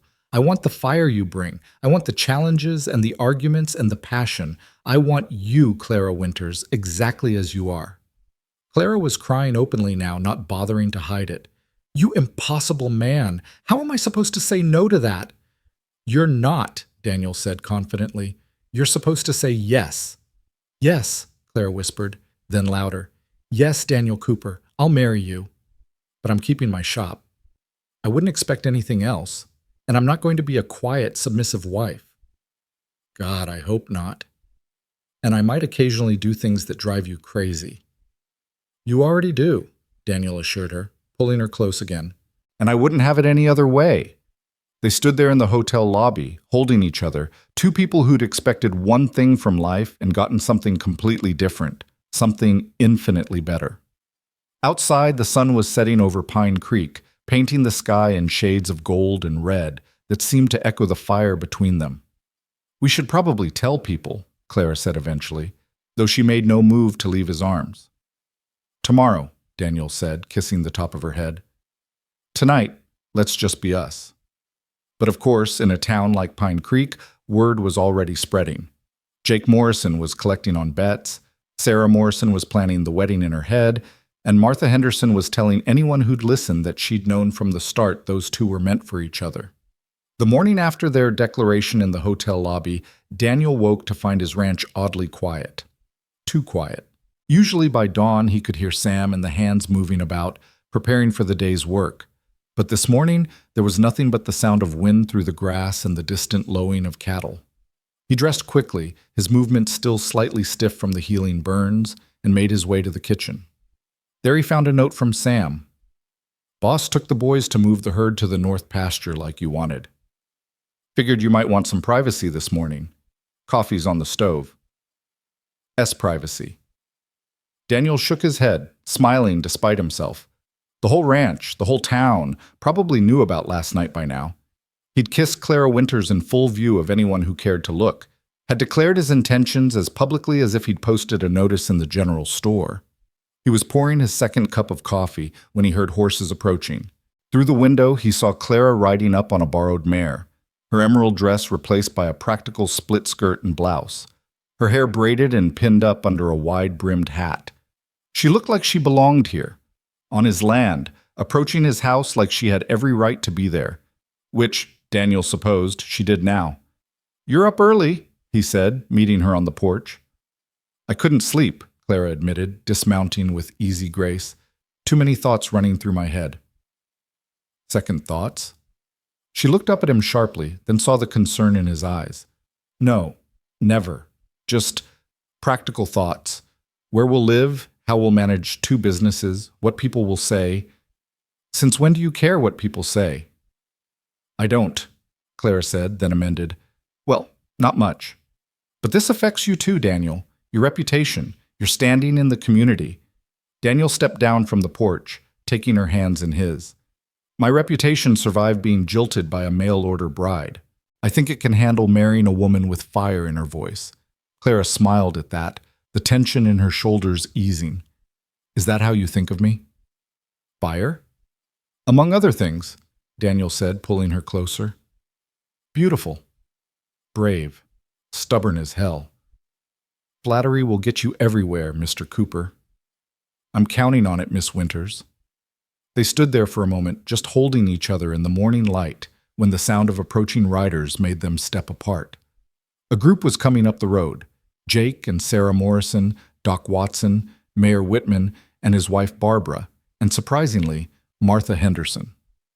"Don't suppose this is a social call," Daniel muttered. "Welcome to small-town life," Clara whispered back, straightening her skirts and putting on her public smile. The delegation dismounted, and Mayor Whitman stepped forward, clearing his throat importantly. "Daniel, Miss Winters, we've come on behalf of the town council." "The town council," Daniel repeated flatly. "Since when do my personal affairs concern the town council?" "Since you proposed to Miss Winters in the middle of the hotel lobby," Barbara Whitman said tartly. "Really, Daniel, the scandal of it all." "What scandal?" Claire asked, her voice taking on that dangerous sweetness Daniel had learned to recognize as a warning sign. "Mr. Cooper proposed. I accepted. Where's the scandal in that?" "Well," Barbara huffed, "there are proper ways to do things. Courtship periods, formal announcements. You've been in town barely a month. Actually," Martha Henderson spoke up unexpectedly, "I think it's romantic. After all that business with that horrible Thornton man, seeing true love win out." Barbara turned on Martha with a look that could curdle milk. "True love? They barely know each other." "Sometimes," Doc Watson said mildly, "folks just know. I knew my Mary was the one for me the moment I saw her. Took me 3 years to convince her, but I knew." "That's different," Barbara insisted. "You were both from respectable families, similar backgrounds. Miss Winters is, well, is what?" Clara asked, her voice now genuinely dangerous. "Go ahead, Mrs. Whitman. Say what you're thinking." "Your trade," Barbara said, lifting her chin. "A shopkeeper, and there are questions about your past, about why you really left Philadelphia. The silence that followed was deafening. Daniel felt rage building in his chest, but before he could speak, Clara laughed.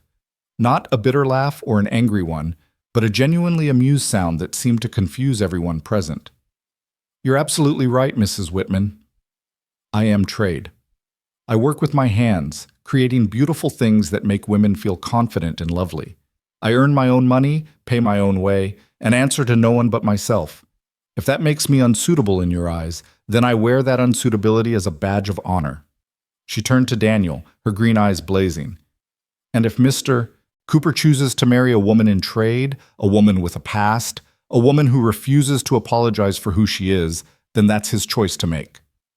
Damn right it is, Daniel said, moving to stand beside her. And I've made it.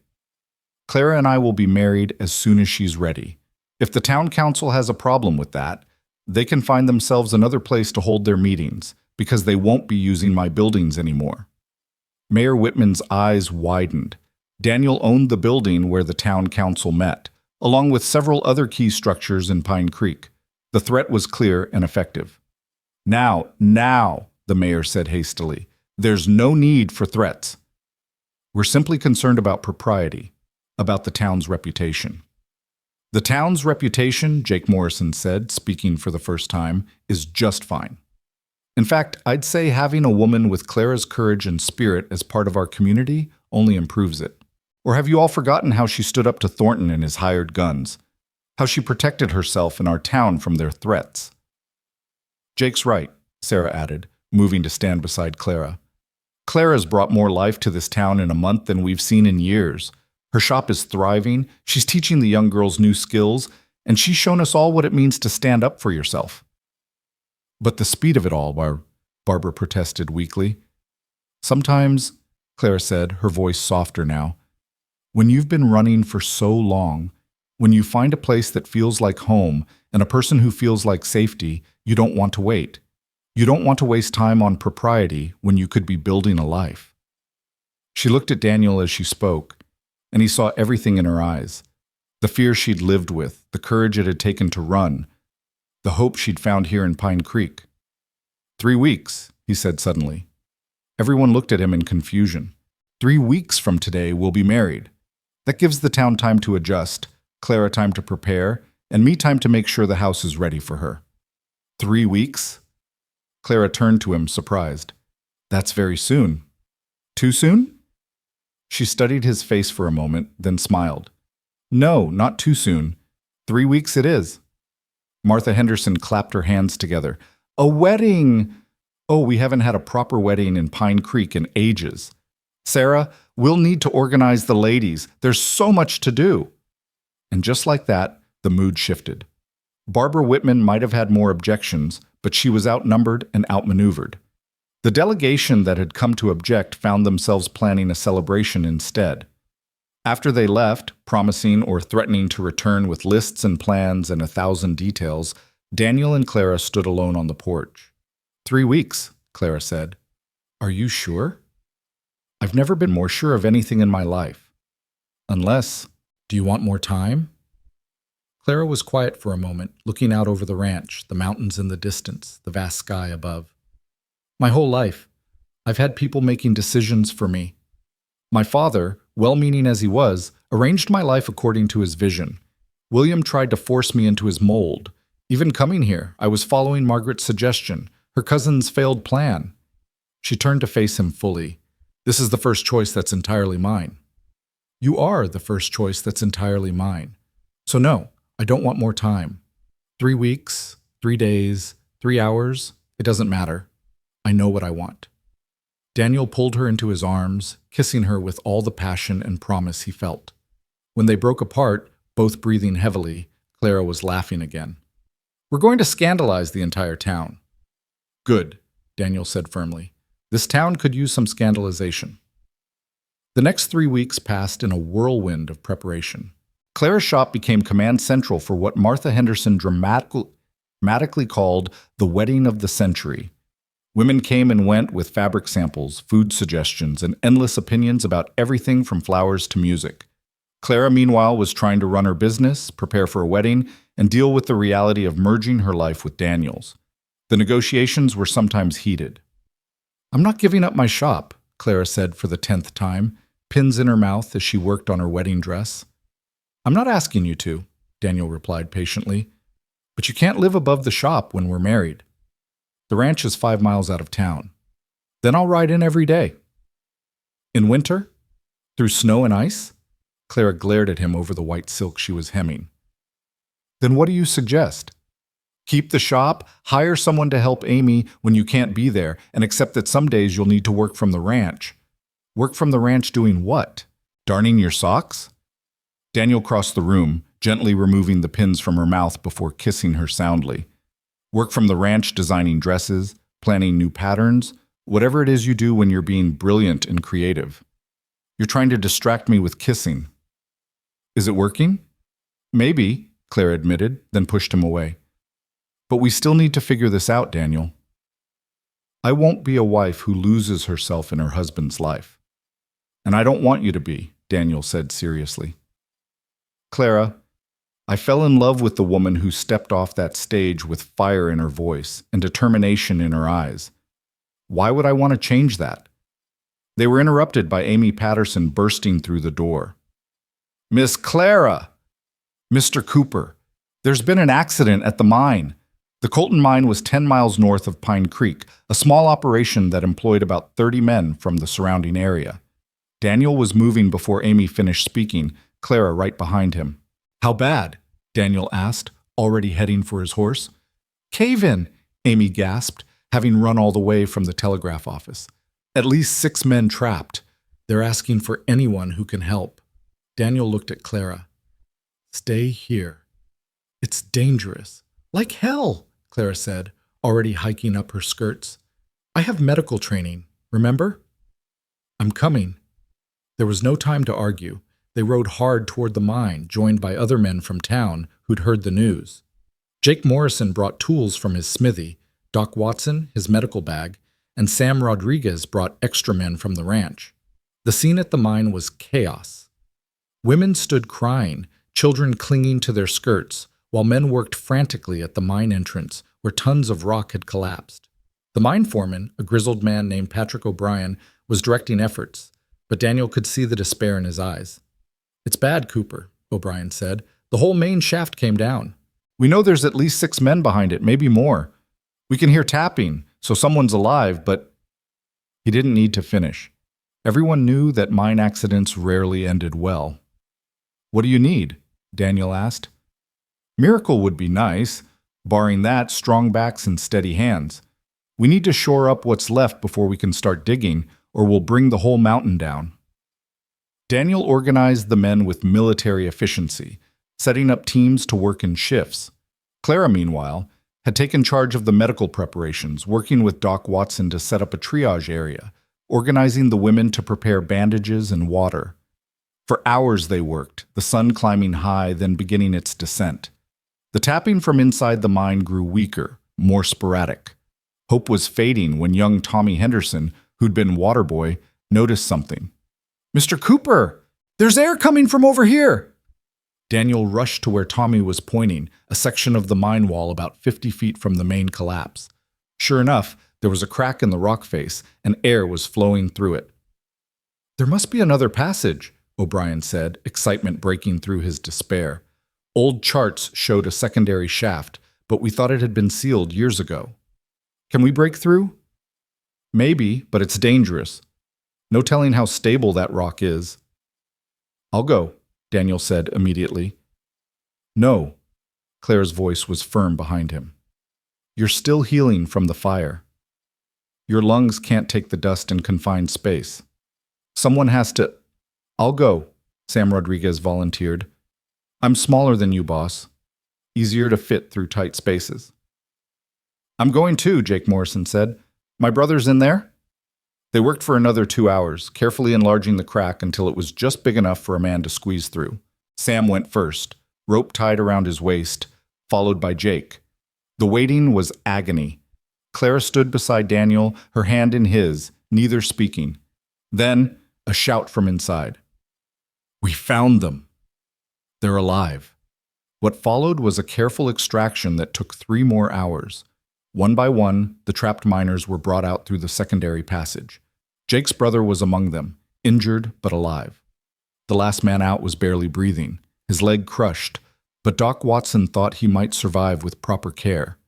As the sun set over the mountain, painting everything in shades of gold and red, the mining camp erupted in celebration.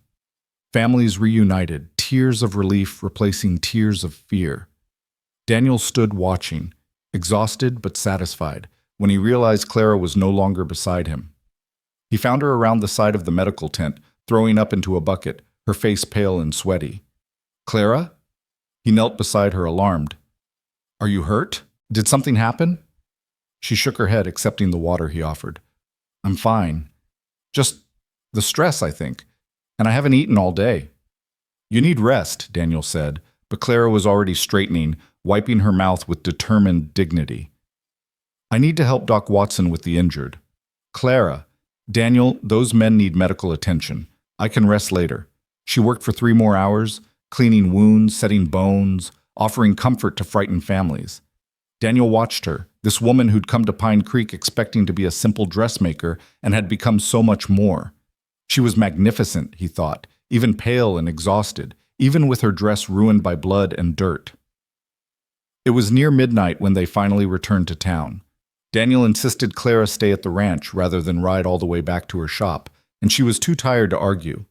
He helped her from her horse, catching her when her legs buckled. "I'm fine," she muttered against his chest. "Just tired." "You're exhausted," Daniel corrected, carrying her into the house. "You pushed yourself too hard today. People needed help, and you gave it, but now you need to rest."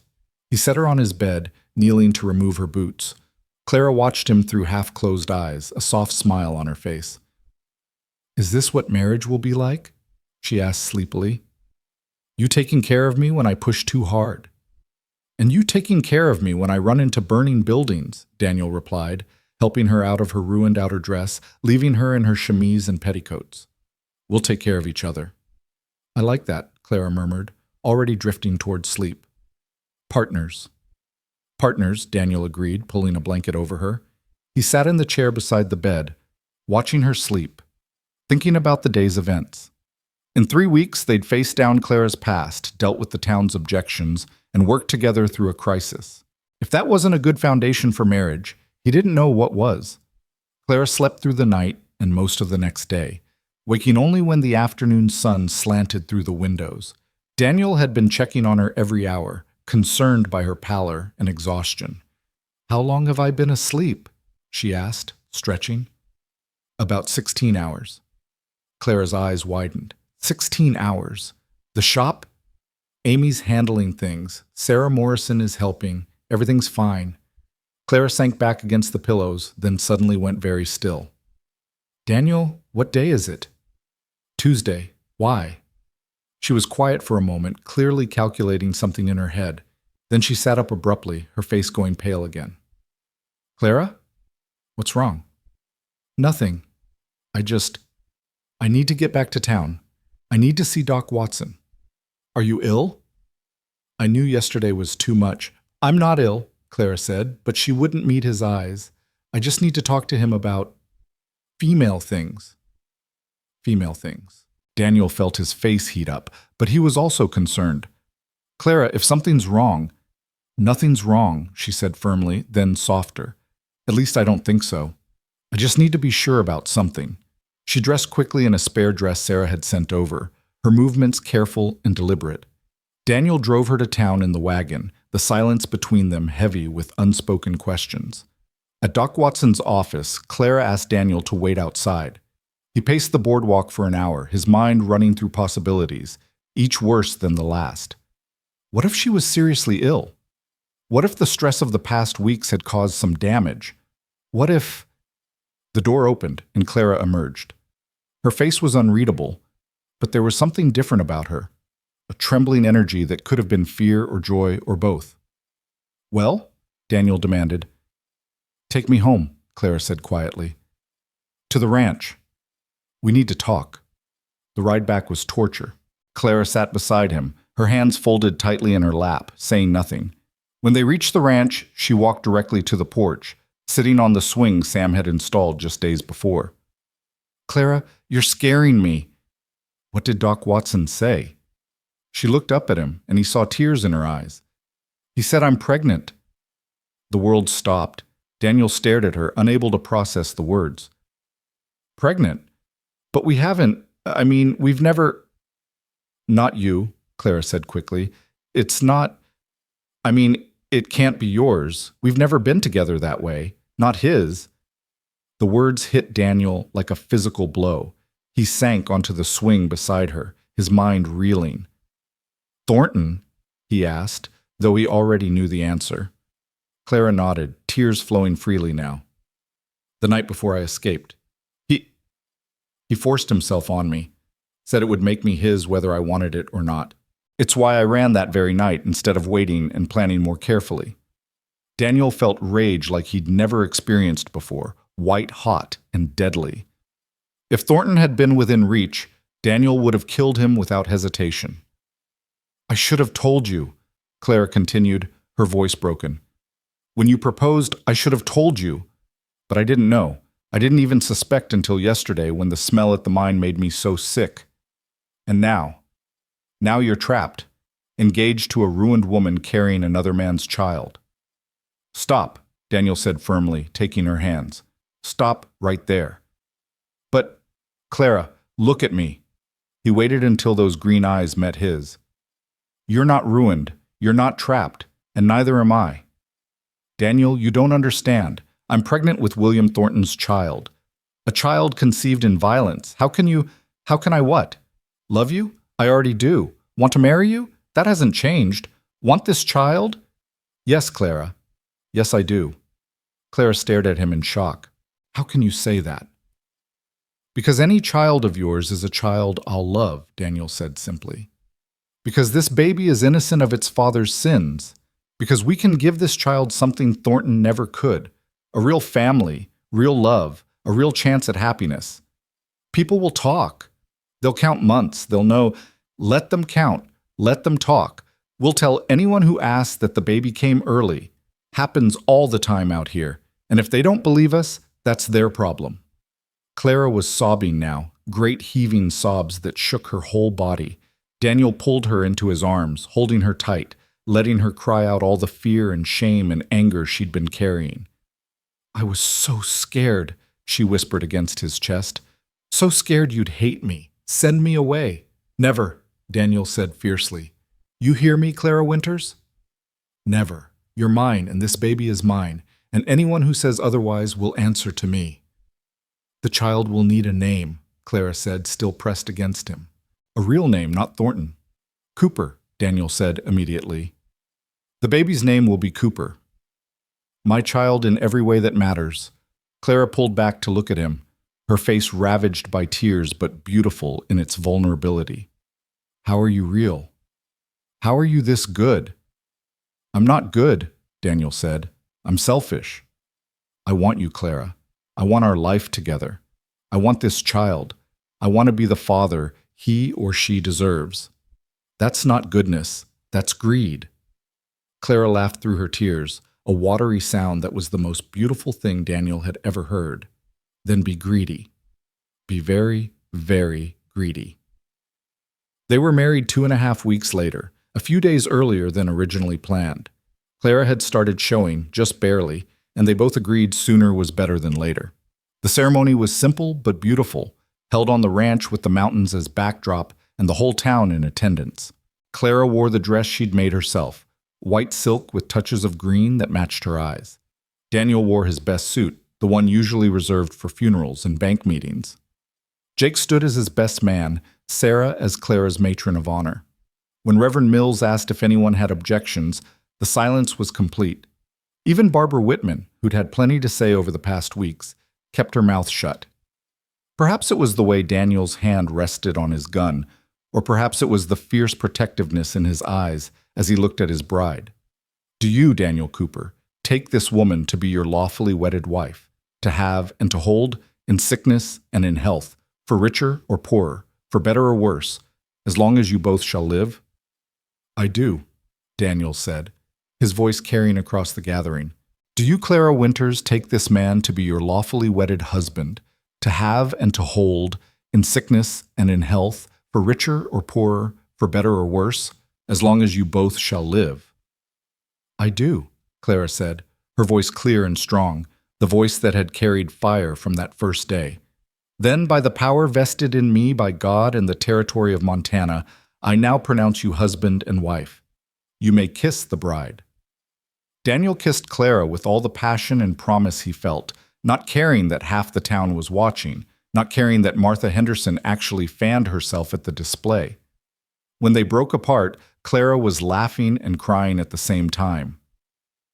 Hello, Mrs. Cooper, Daniel said softly.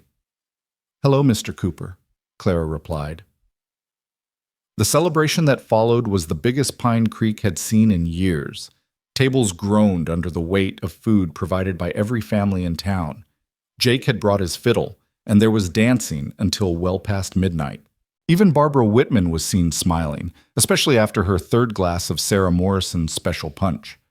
As the evening wound down, Daniel found Clara standing at the edge of the celebration, her hand resting on her still flat stomach, watching the dancers with a soft smile. Regrets? He asked, wrapping his arms around her from behind. None, Clara said, leaning back against him. This is more than I ever dreamed of, Daniel. A real home, a real family, a real future. It's just the beginning, Daniel promised. We have so much ahead of us. A baby in about 6 months, Clara said quietly. A baby who will be loved and wanted and protected, Daniel corrected. Our baby. Our baby, Clara repeated, and Daniel could hear the wonder in her voice. Later, when the guests had gone and they were alone in their bedroom at the ranch, Clara stood before him in her nightgown, suddenly shy. What Thornton did wasn't... I don't really know how this is supposed to work when it's wanted, she admitted. Daniel crossed to her, taking her face gently in his hands. We'll figure it out together. We have all the time in the world. Tonight, we can just sleep if you want. No, Clara said firmly, that fire sparking in her eyes. No, I want this. I want to replace that horrible memory with something beautiful. I want to truly be your wife, Daniel. What followed was gentle and patient and everything Clara's first time should have been. Daniel took his time, worshiping every inch of her, showing her how it felt to be cherished, desired, loved.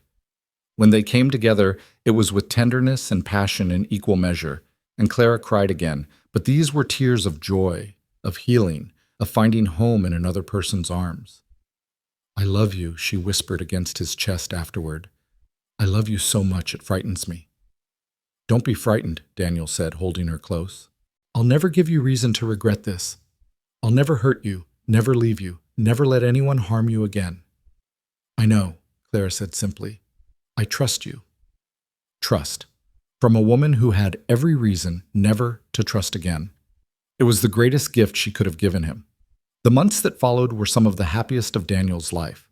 Clara's pregnancy progressed smoothly, though she remained stubbornly determined to work at her shop until Doc Watson absolutely forbade it. Even then, she set up a workspace at the ranch, creating beautiful dresses and teaching Amy Patterson the finer points of the trade.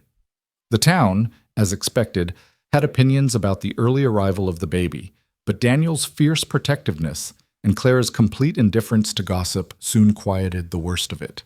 Besides, Pine Creek had other things to worry about.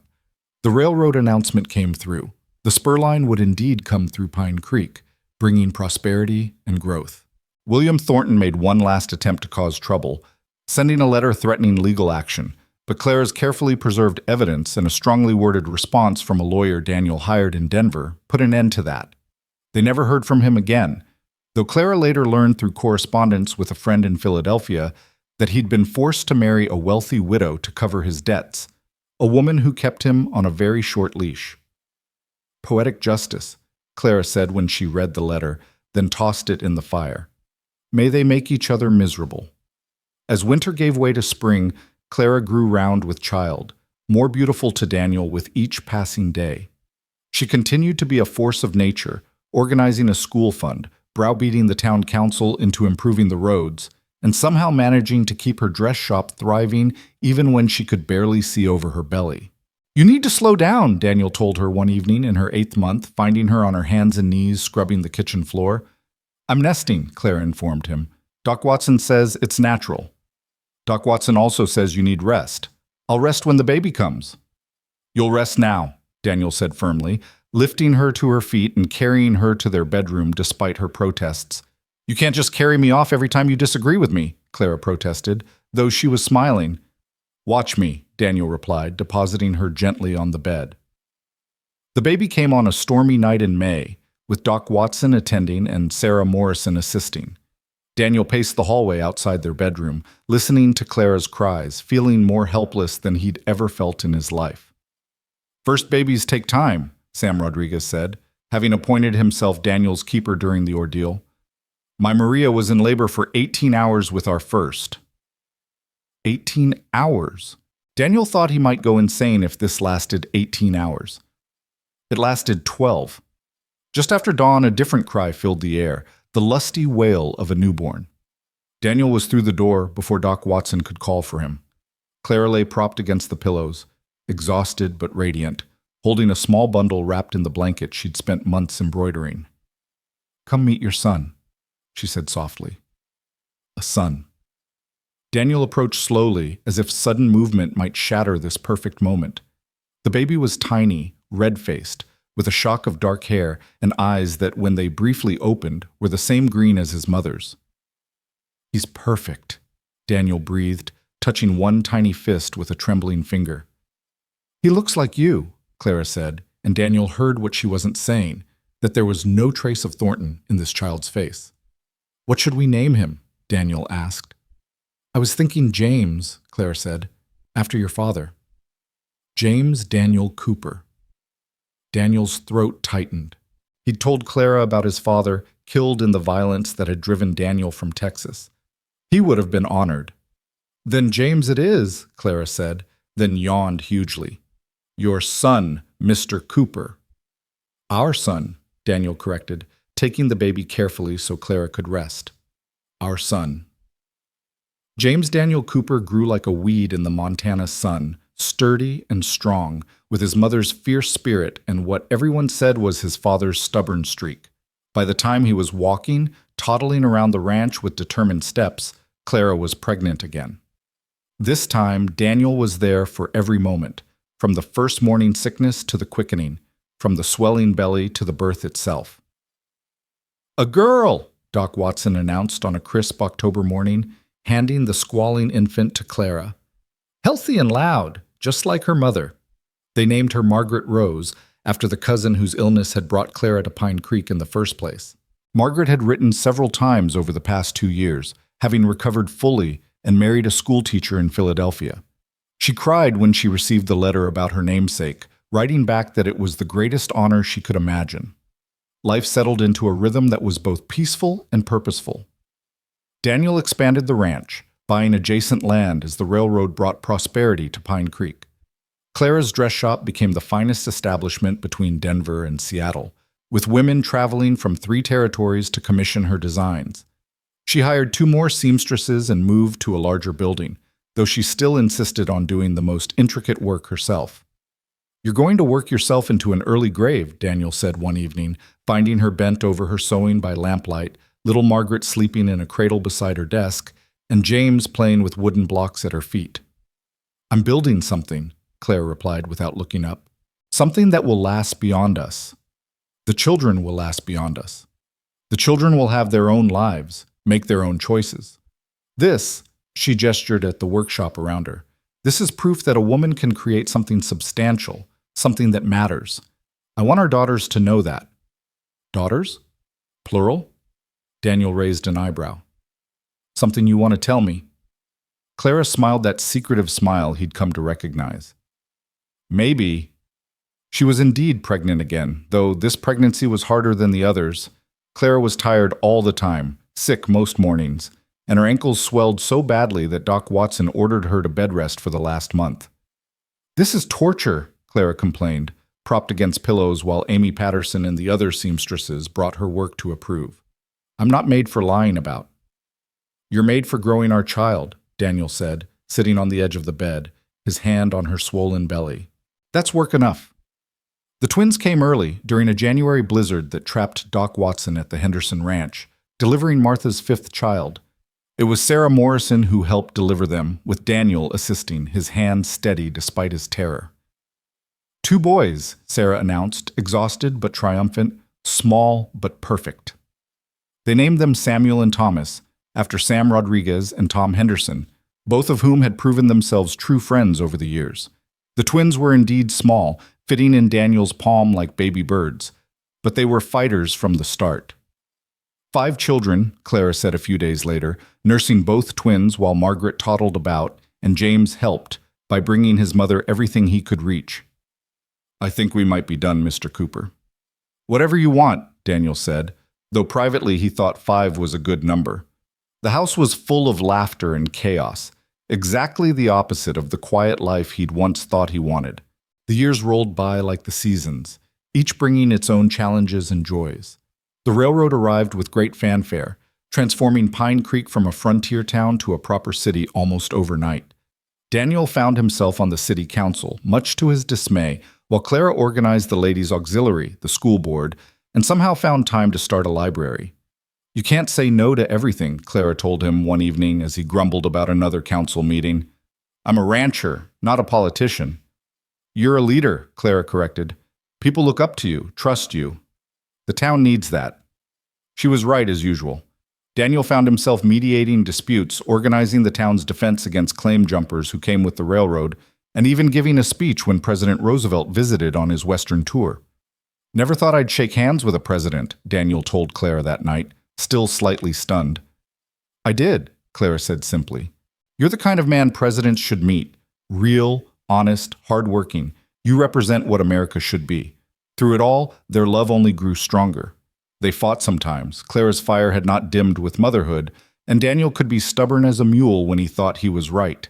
But their arguments were passionate rather than bitter, usually ending in laughter or lovemaking or both. Do you ever regret it? Clara asked one night, 15 years into their marriage. They were sitting on the porch, watching the sun set over the mountains.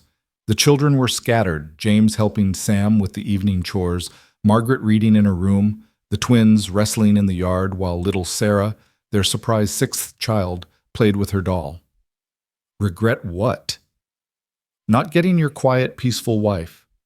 Your simple life.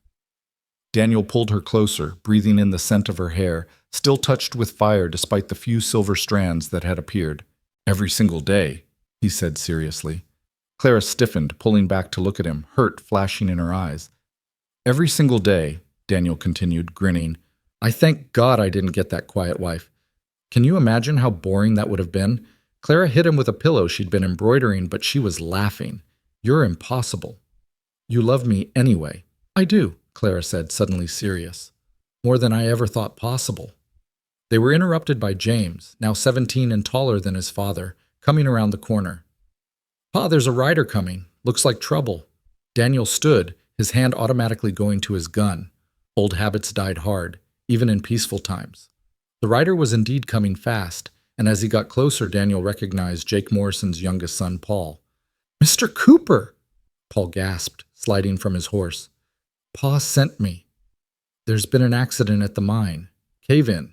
They need every man who can help. It was like stepping back in time, except now it was the newer, larger mine owned by an Eastern company that didn't care much about safety. Daniel was moving before Paul finished talking, calling for Sam and the hands. I'm coming, James said. No, Daniel said firmly. You stay here. Protect your mother and the children. Pa? That's an order, son. James's jaw tightened, so like Daniel's own stubborn expression, but he nodded. Clara appeared with medical supplies, her face pale but determined. Don't even try to tell me to stay, she said.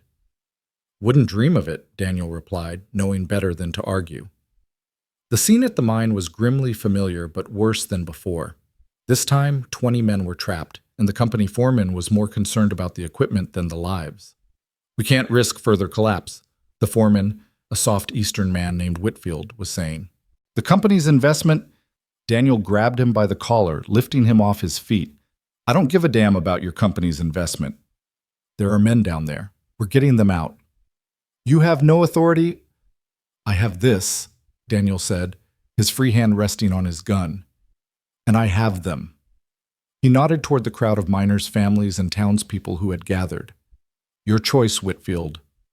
Help us save these men, or explain to your company why you were run out of town on a rail.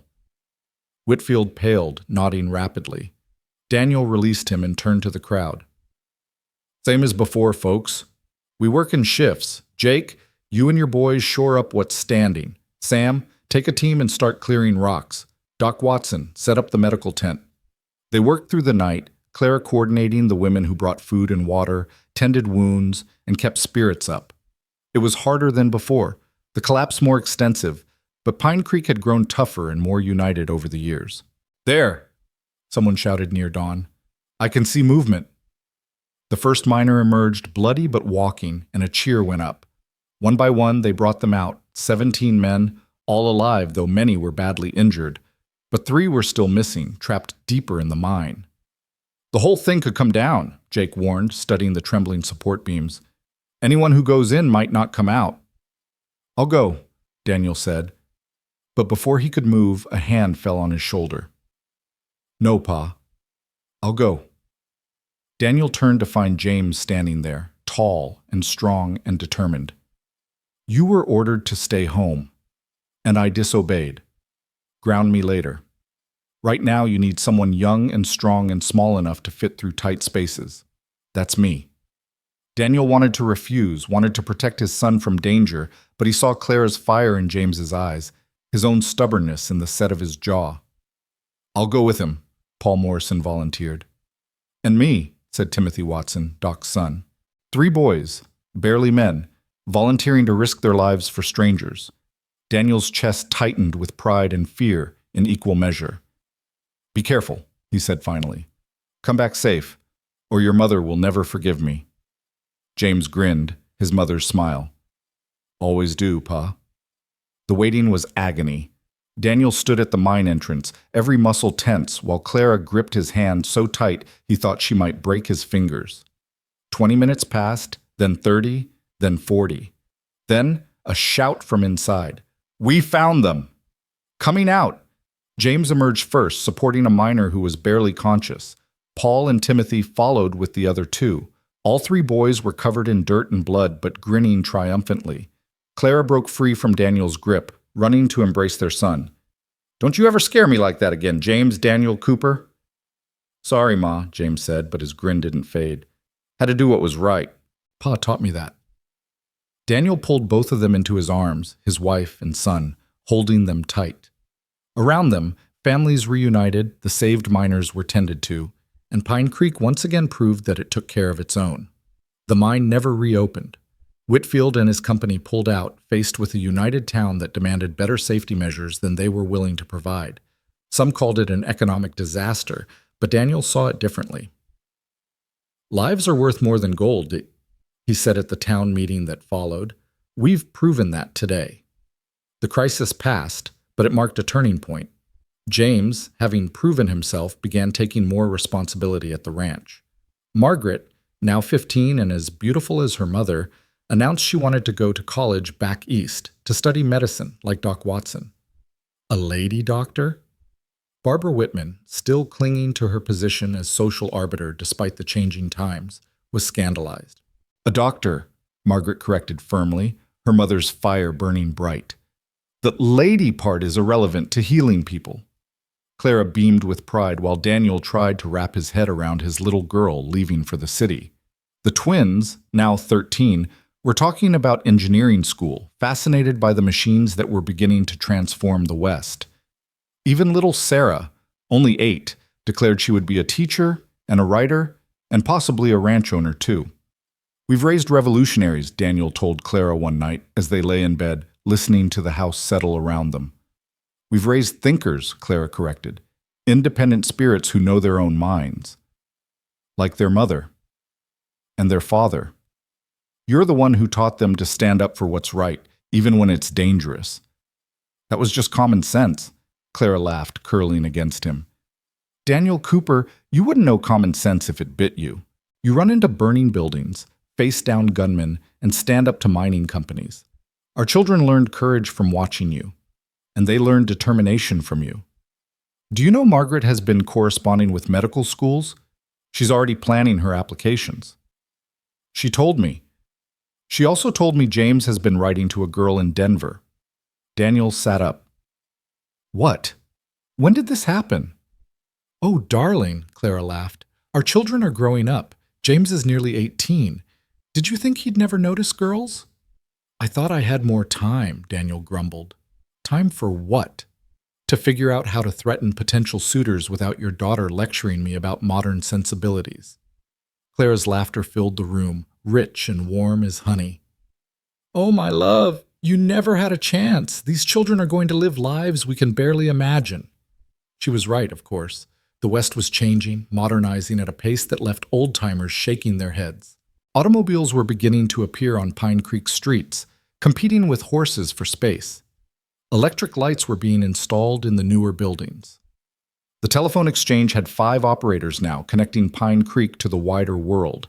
Clara's dress shop had evolved too, becoming Cooper & Associates Fine Clothing, with a catalog that reached customers across 3 states. Amy Patterson, now Amy Sullivan after marrying the bank president's son, managed the day-to-day operations while Clara focused on design and what she called strategic planning. You're building an empire, Daniel accused one day, finding her surrounded by order forms and sketches. I'm building a legacy, Clara corrected, something our daughters can inherit if they choose, or use as proof that women can succeed in business.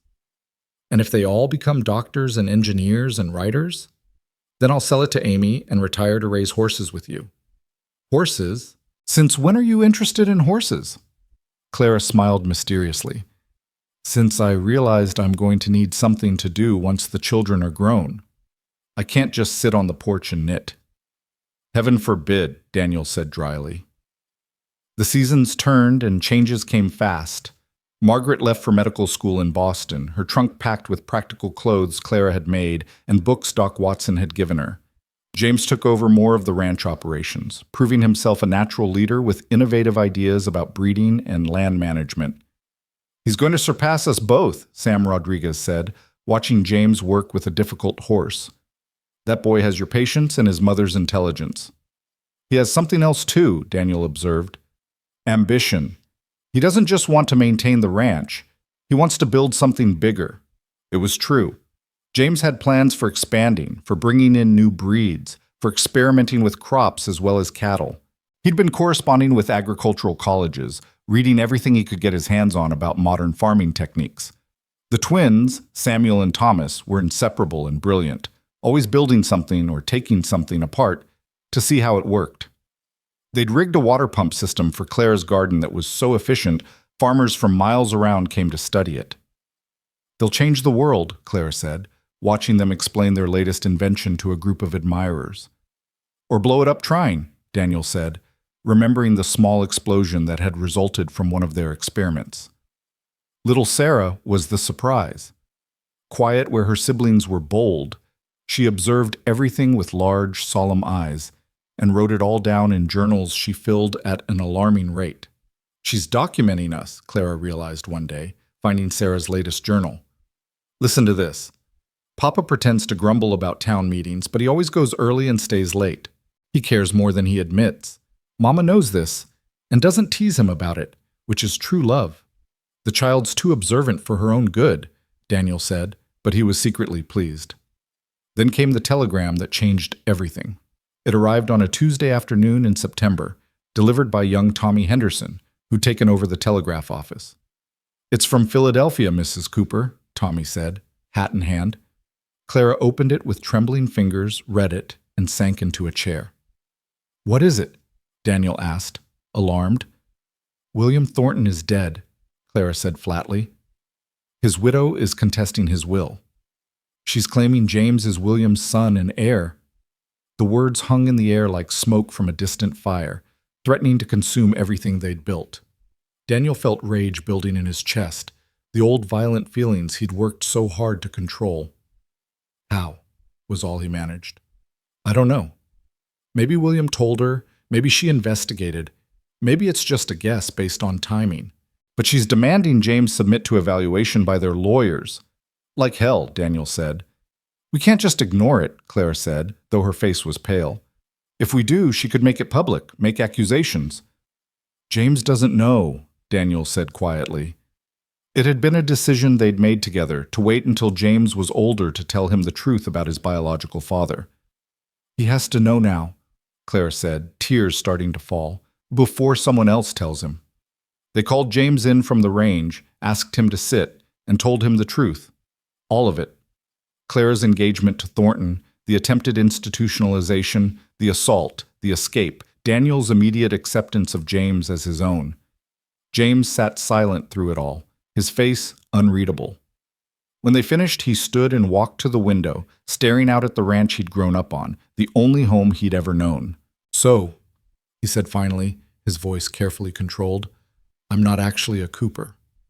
You are absolutely a Cooper, Daniel said fiercely. You're my son in every way that matters. Biology doesn't change that. James turned to face them, and Daniel saw his own stubborn pride in the boy's face. This woman, Thornton's widow. She wants money? Probably, Clara said.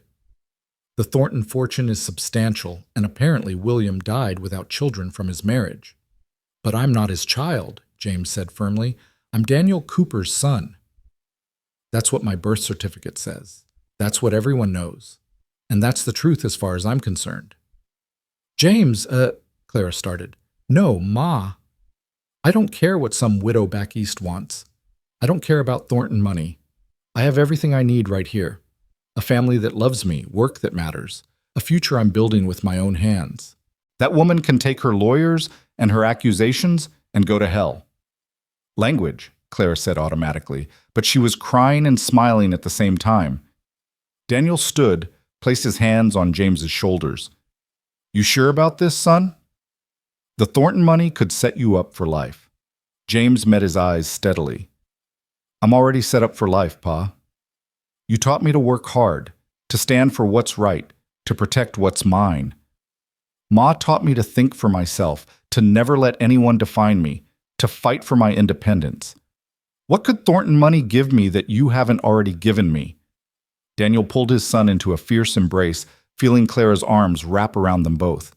They stood there, the three of them, while something settled into place, something that had always been true but needed saying. We'll need a lawyer, Clara said finally, practical even through her tears. A good one. I know someone, Daniel said. Marcus Webb, in Denver. He handled that land dispute for us last year. Within a week, Marcus Webb had arrived in Pine Creek, a sharp young lawyer with a mind like a steel trap. He reviewed the documents, interviewed the family, and developed a strategy.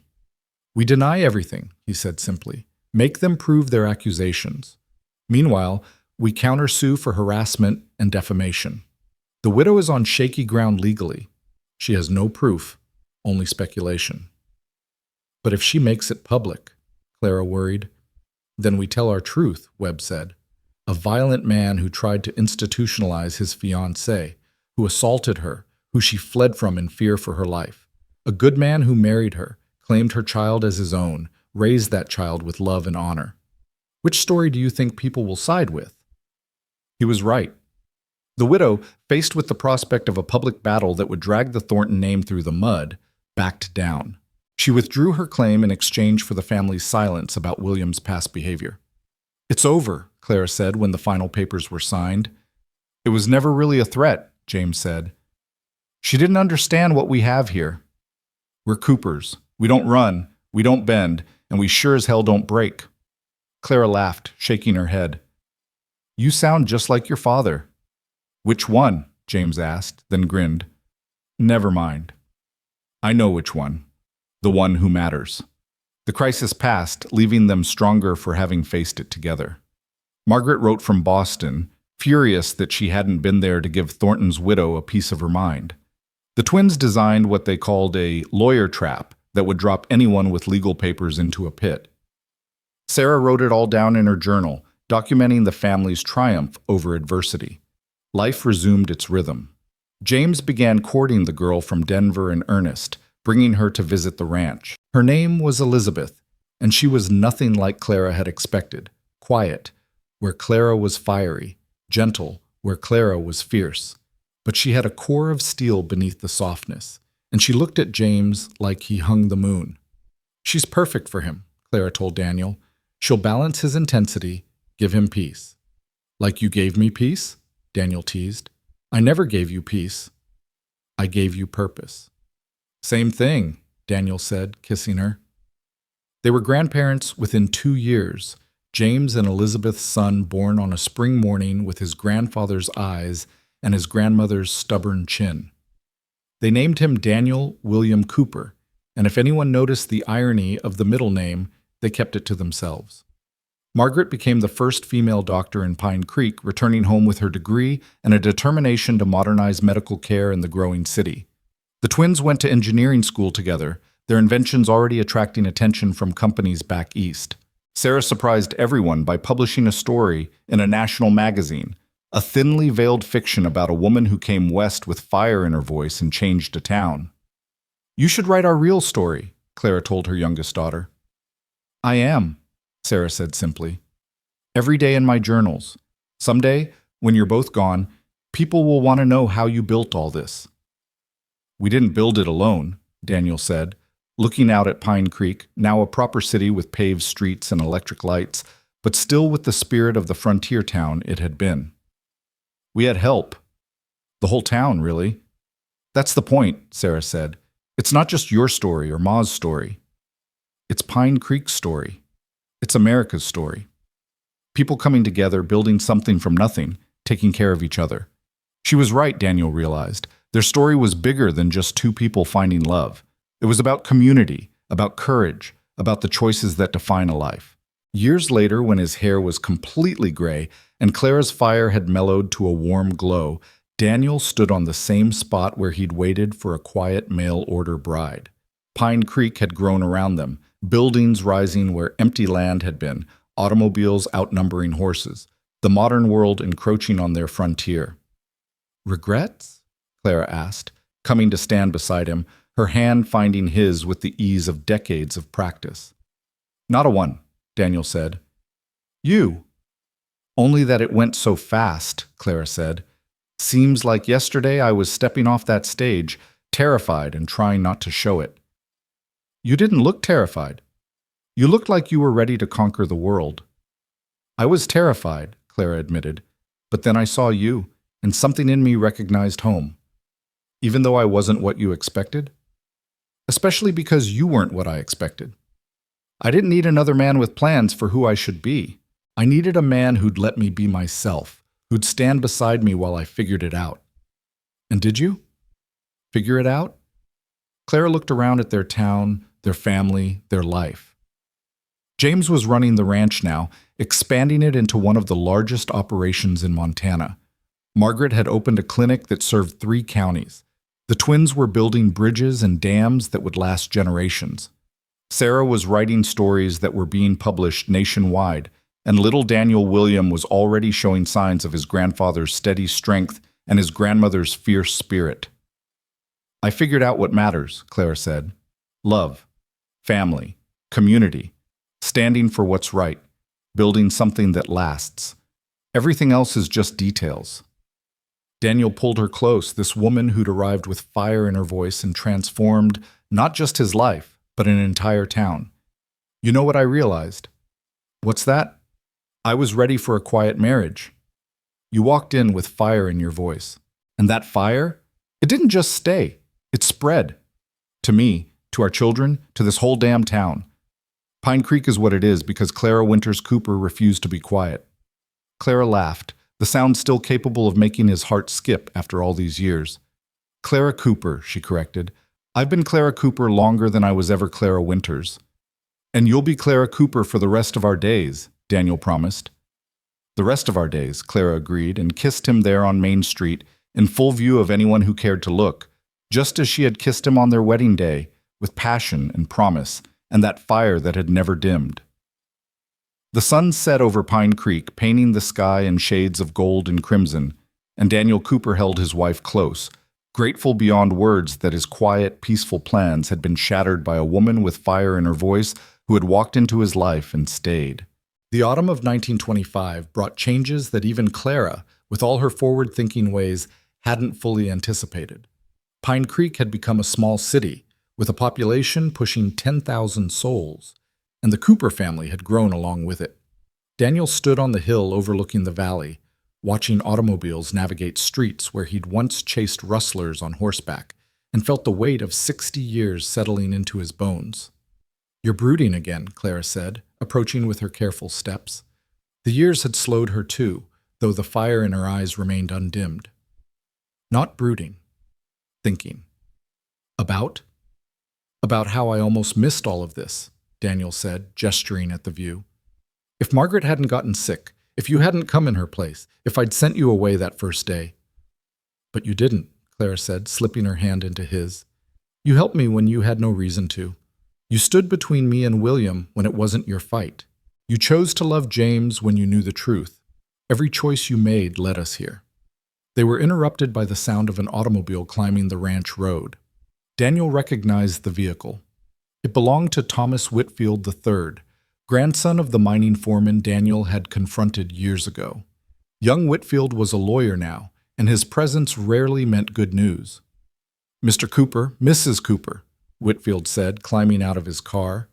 He was a soft-looking man, like his grandfather, but with shrewd eyes that missed nothing. "I'm afraid I have some unfortunate news."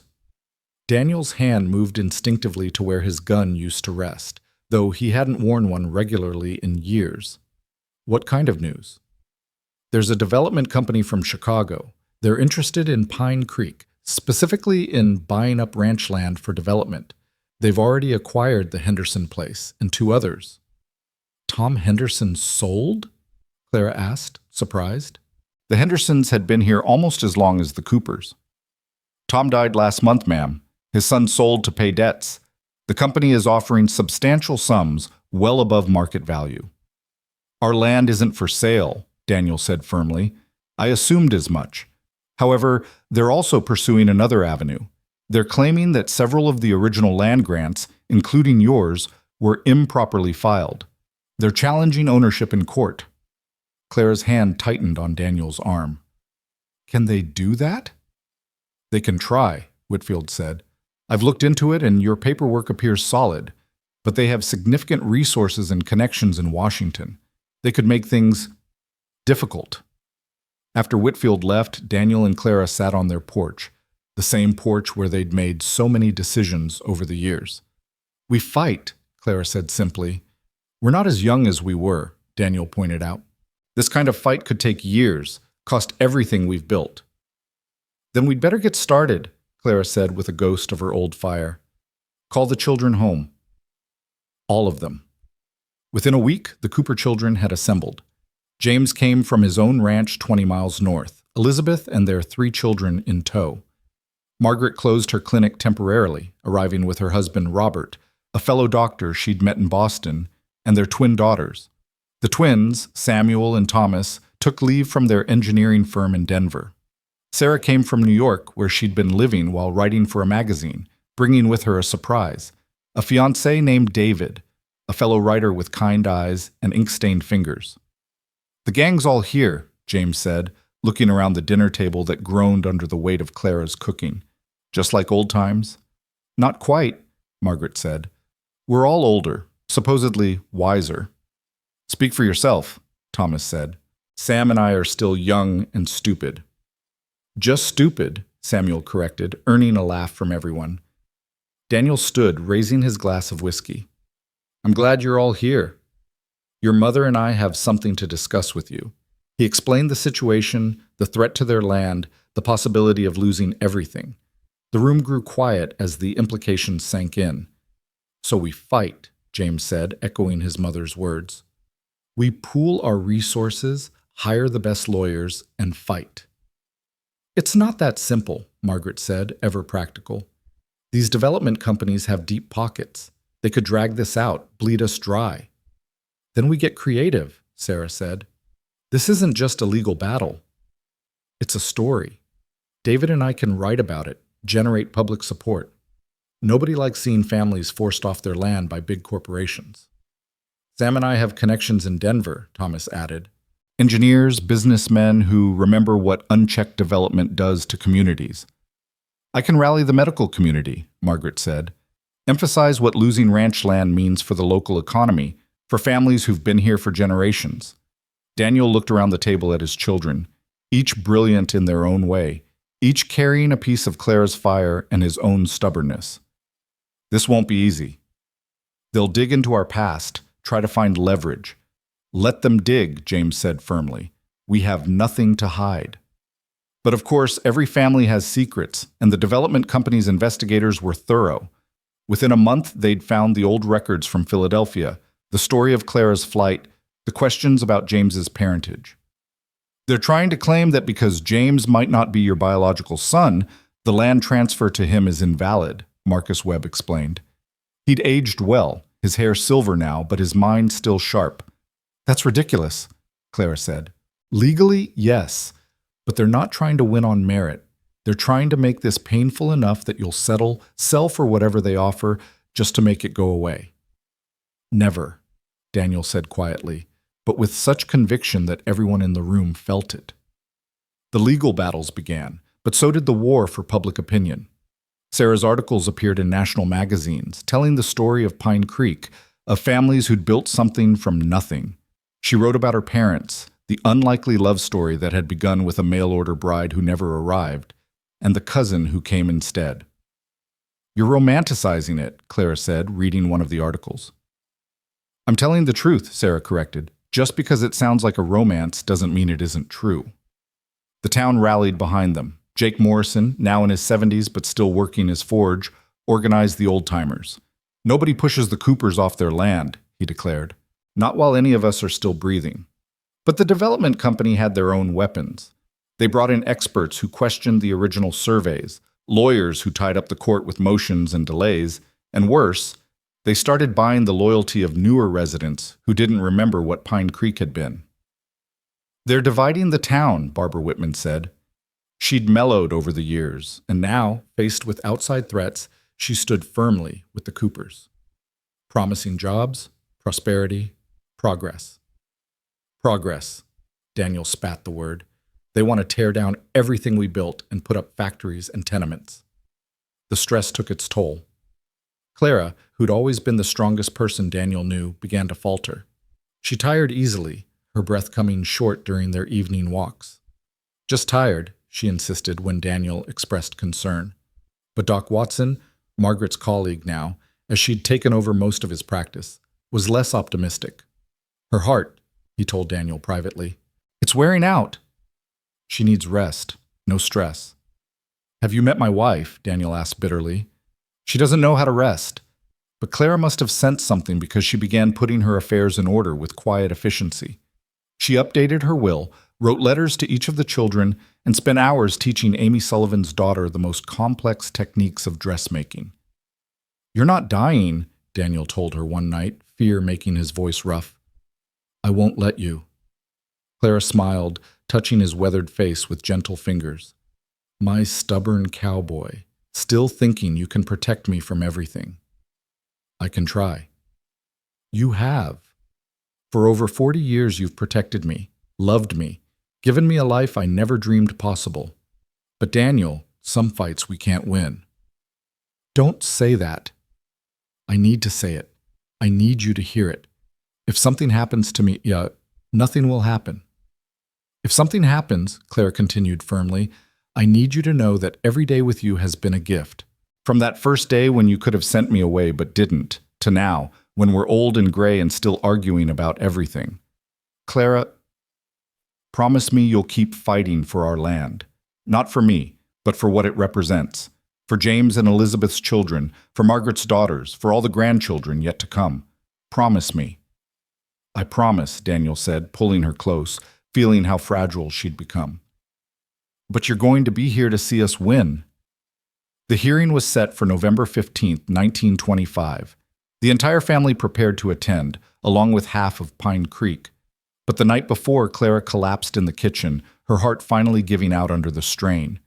Daniel caught her as she fell, cradling her in his arms as James ran for Margaret as the family gathered around them. "No," Daniel said over and over. "No, you can't leave. We have the hearing tomorrow. We're going to win. You have to be there." Clara's eyes fluttered open, still that brilliant green despite the pain. "You'll win without me," she whispered. "You always were stronger than you knew." "I'm nothing without you." "That's not true." Her voice was fading, but she fought to speak. "You're Daniel Cooper, the man who saved horses from a burning barn, who stood up to William Thornton, who loved a child that wasn't his blood, who built this family, this ranch, this life."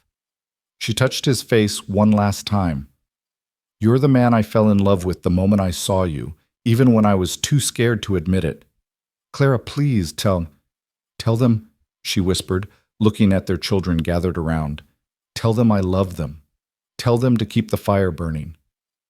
Clara Winters Cooper died at 11:47 p.m. on November 14, 1925, surrounded by her family, held in the arms of the man who'd given her freedom when she needed it most. The hearing was postponed out of respect, but Daniel insisted on attending when it was rescheduled a week later. He stood in that courtroom, his children flanking him, and spoke with a clarity that surprised everyone who expected him to be broken by grief. "My wife came to Pine Creek 47 years ago," he said, his voice carrying through the packed courtroom. "She came expecting nothing, having lost everything. This town, this land, gave her a chance to build something new. She took that chance and built not just a business, not just a family, but a community." He looked at the development company's lawyers, soft men in expensive suits who'd never worked the land, never built anything with their own hands. "You want to take our land because you see profit. But you don't understand what this land means. Every acre has been paid for in sweat and blood. Every building in Pine Creek tells a story of someone's dream, someone's struggle, someone's triumph. You can't buy that. You can't develop it. You can't improve on it." "Mr. Cooper," the judge interrupted gently, "while your sentiment is appreciated, we need to address the legal matters." "The legal matters are simple," Marcus Webb stood up. "We have here the original land grants, properly filed and recorded. We have 47 years of tax records, all paid in full. We have improvement records showing how the Cooper family has developed and maintained their land. And we have this." He produced a document that made the development company's lawyers shift nervously. A letter from the Department of the Interior confirming the validity of the Cooper land grant and praising the family's stewardship of the land. It seems someone in Washington was very interested in Mrs. Cooper's story, particularly after reading Sarah Cooper's articles. Sarah smiled slightly from her seat. She'd done more than write articles. She'd called in every favor, every connection from her years in New York. The judge reviewed the documents, then looked at the development company's lawyers. "It seems your challenge has no merit. The Cooper land grant is valid, has been properly maintained and transferred, and will remain in the Cooper family's possession." The courtroom erupted in cheers. Daniel stood still, feeling Clara's absence like a physical wound, but also feeling her presence in the victory, in their children's faces, in the community that had rallied around them. Outside the courthouse, Pine Creek had gathered to celebrate. Jake Morrison, tears streaming down his weathered face, gripped Daniel's hand. She would have been so proud. "She is proud," Daniel corrected. "Somewhere, she's watching and probably telling us we took too long to win." That evening, the family gathered at the ranch. Daniel stood on the porch where he and Clara had spent so many evenings, looking out at the land they'd fought to keep. "What now, Pa?" James asked, coming to stand beside him. "Now we do what your mother would want. We keep building. We keep fighting for what's right. We keep the fire burning." "The development company won't give up," Margaret warned. "They'll try again." "Then we'll fight again," Daniel said simply, "and we'll win again. Because that's what Coopers do." As the sun set over the mountains, painting the sky in the same shades of gold and crimson that had welcomed Clara to Pine Creek all those years ago, Daniel felt a warm breeze that carried the scent of lavender and something spicy, something uniquely Clara. "I know, darling," he said quietly. "I know you're still here." The years that followed were both harder and easier than Daniel expected. Harder because Clara's absence was a constant ache, an empty space at his side that nothing could fill. Easier because she had left him with so much, children who carried her strength, a community that honored her memory, and a love that transcended death. James took over more of the ranch operations, modernizing with tractors and new irrigation systems while still maintaining the connection to the land that Daniel had taught him. Elizabeth proved to be a formidable partner, her quiet strength complementing James's intensity. Their children, Daniel William, Clara Marie, and little Thomas, grew up on the same land their grandfather had fought to preserve. Margaret expanded her clinic into a full hospital, the Clara Winters Cooper Memorial Hospital, funded in part by Sarah's increasingly successful writing career. She never stopped fighting for modern medical care in rural areas, and her daughters followed in her footsteps, both becoming doctors. The twins, Samuel and Thomas, designed a water management system that transformed agriculture in the valley, allowing smaller ranchers to thrive alongside the larger operations. They married sisters from Denver, bringing them to Pine Creek where they raised their families side by side, their children as inseparable as they had been. Sarah's writing evolved from magazine articles to novels, each one exploring themes of frontier life, family, and the courage of ordinary people doing extraordinary things. Her first novel, Fire in Her Voice, was a barely fictionalized account of her parents' story. It became a bestseller, bringing attention to Pine Creek and the values it represented. "You've made us famous," Daniel told her when the book was published. "I've told our story," Sarah corrected. "People need to know that America wasn't built by the wealthy and powerful. It was built by people like you and Mama, who worked hard, stood for what was right, and never gave up." David, Sarah's husband, proved to be a good man, supportive of her career and genuinely interested in the family he'd married into. They had 2 children, both girls, both writers from the time they could hold pencils.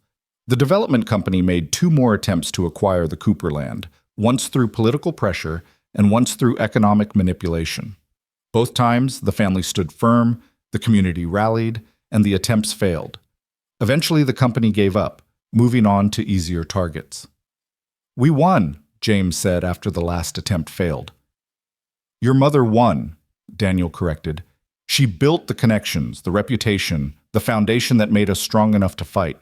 We just finished what she started." Daniel lived to see the Great Depression, watching as Pine Creek struggled but survived. The community Clara had helped forge, supporting each other through the hard times. He lived to see the Second World War, sending 2 grandsons off to fight, both returning home safe. He lived to see Pine Creek grow into a proper city while maintaining its soul, the values Clara had championed still evident in how neighbors treated each other. On his 90th birthday, the entire town turned out to celebrate. Daniel sat in the place of honor, surrounded by 4 generations of Coopers, and told stories of the old days. But the story everyone wanted to hear was the one they all knew by heart, how Clara Winters had stepped off a stagecoach with fire in her voice and changed everything. "She wasn't what I expected," Daniel said, his voice still strong despite his age. "I'd ordered, that's how we thought of it then, like ordering from a catalog. I'd ordered a quiet, modest schoolteacher. Instead, I got Clara.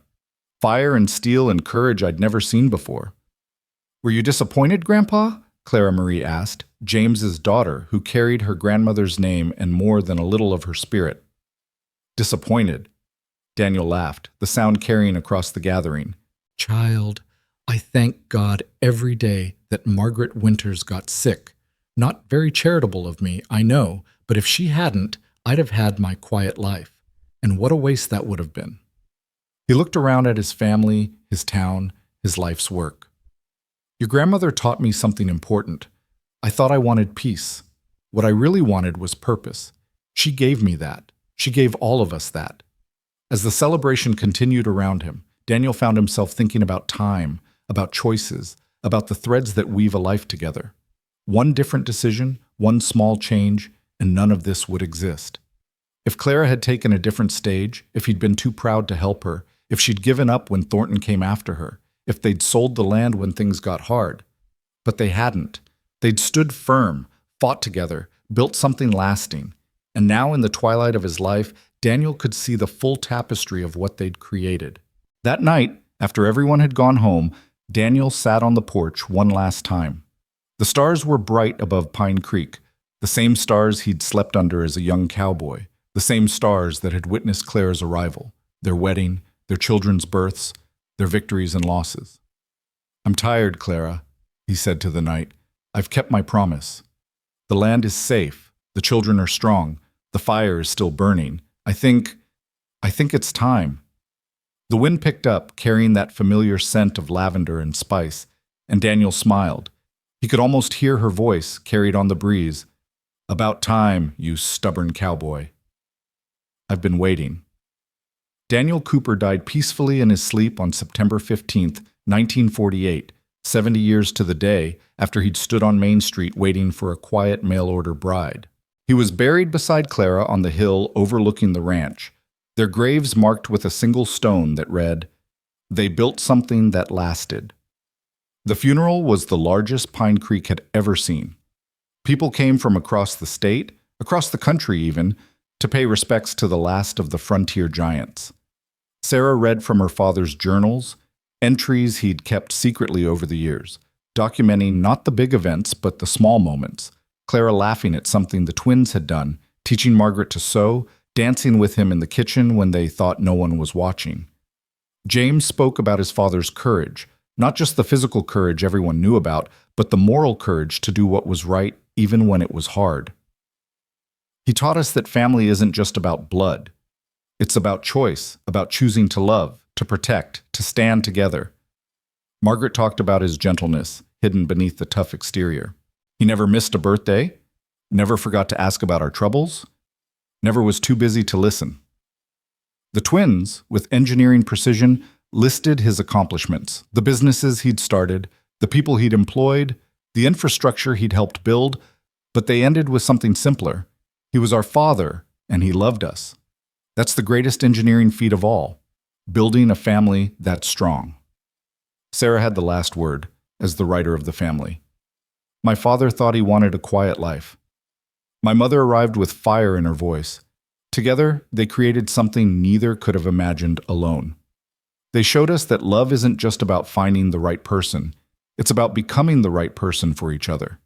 It's about choosing to stay, to fight, to build, even when it's hard, especially when it's hard." She looked out at the crowd, at Pine Creek spread below, at the mountains beyond. Their story isn't ending today. It continues in all of us who learn from them, who carry their values forward, who remember that with courage and love and sheer stubbornness, ordinary people can build extraordinary things. As the crowd dispersed, the Cooper children stood together at their parents' graves. The sun was setting, painting the sky in those familiar shades of gold and crimson. "Think they're arguing in heaven?" Thomas asked. "Definitely," Margaret said. "Mama's probably reorganizing the whole place while Papa grumbles about the changes. And secretly loves every minute of it," James added.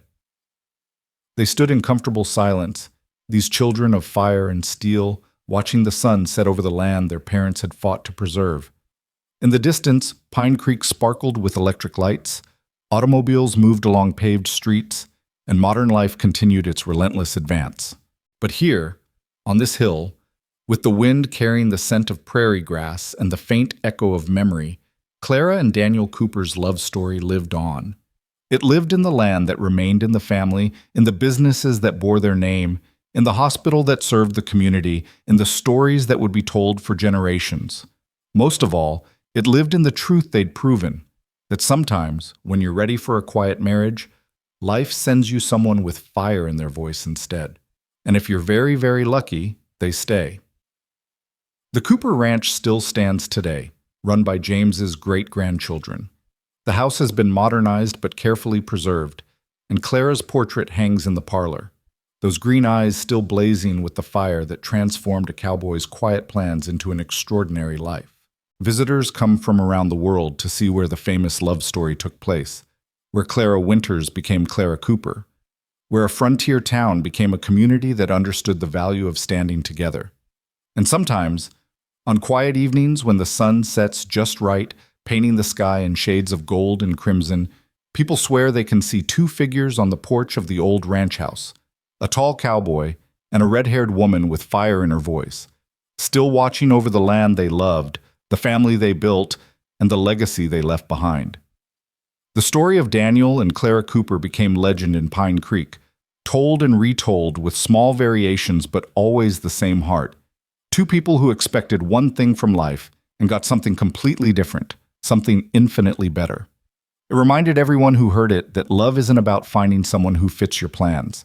It's about finding someone who makes you throw away your plans and build something better together.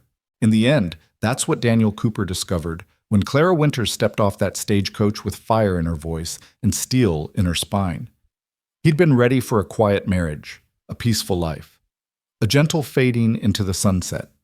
Instead, he got a wildfire that consumed his old life and forged something new from the ashes, a love that burned bright, a family that stood strong, and a legacy that would last for generations. And he wouldn't have had it any other way.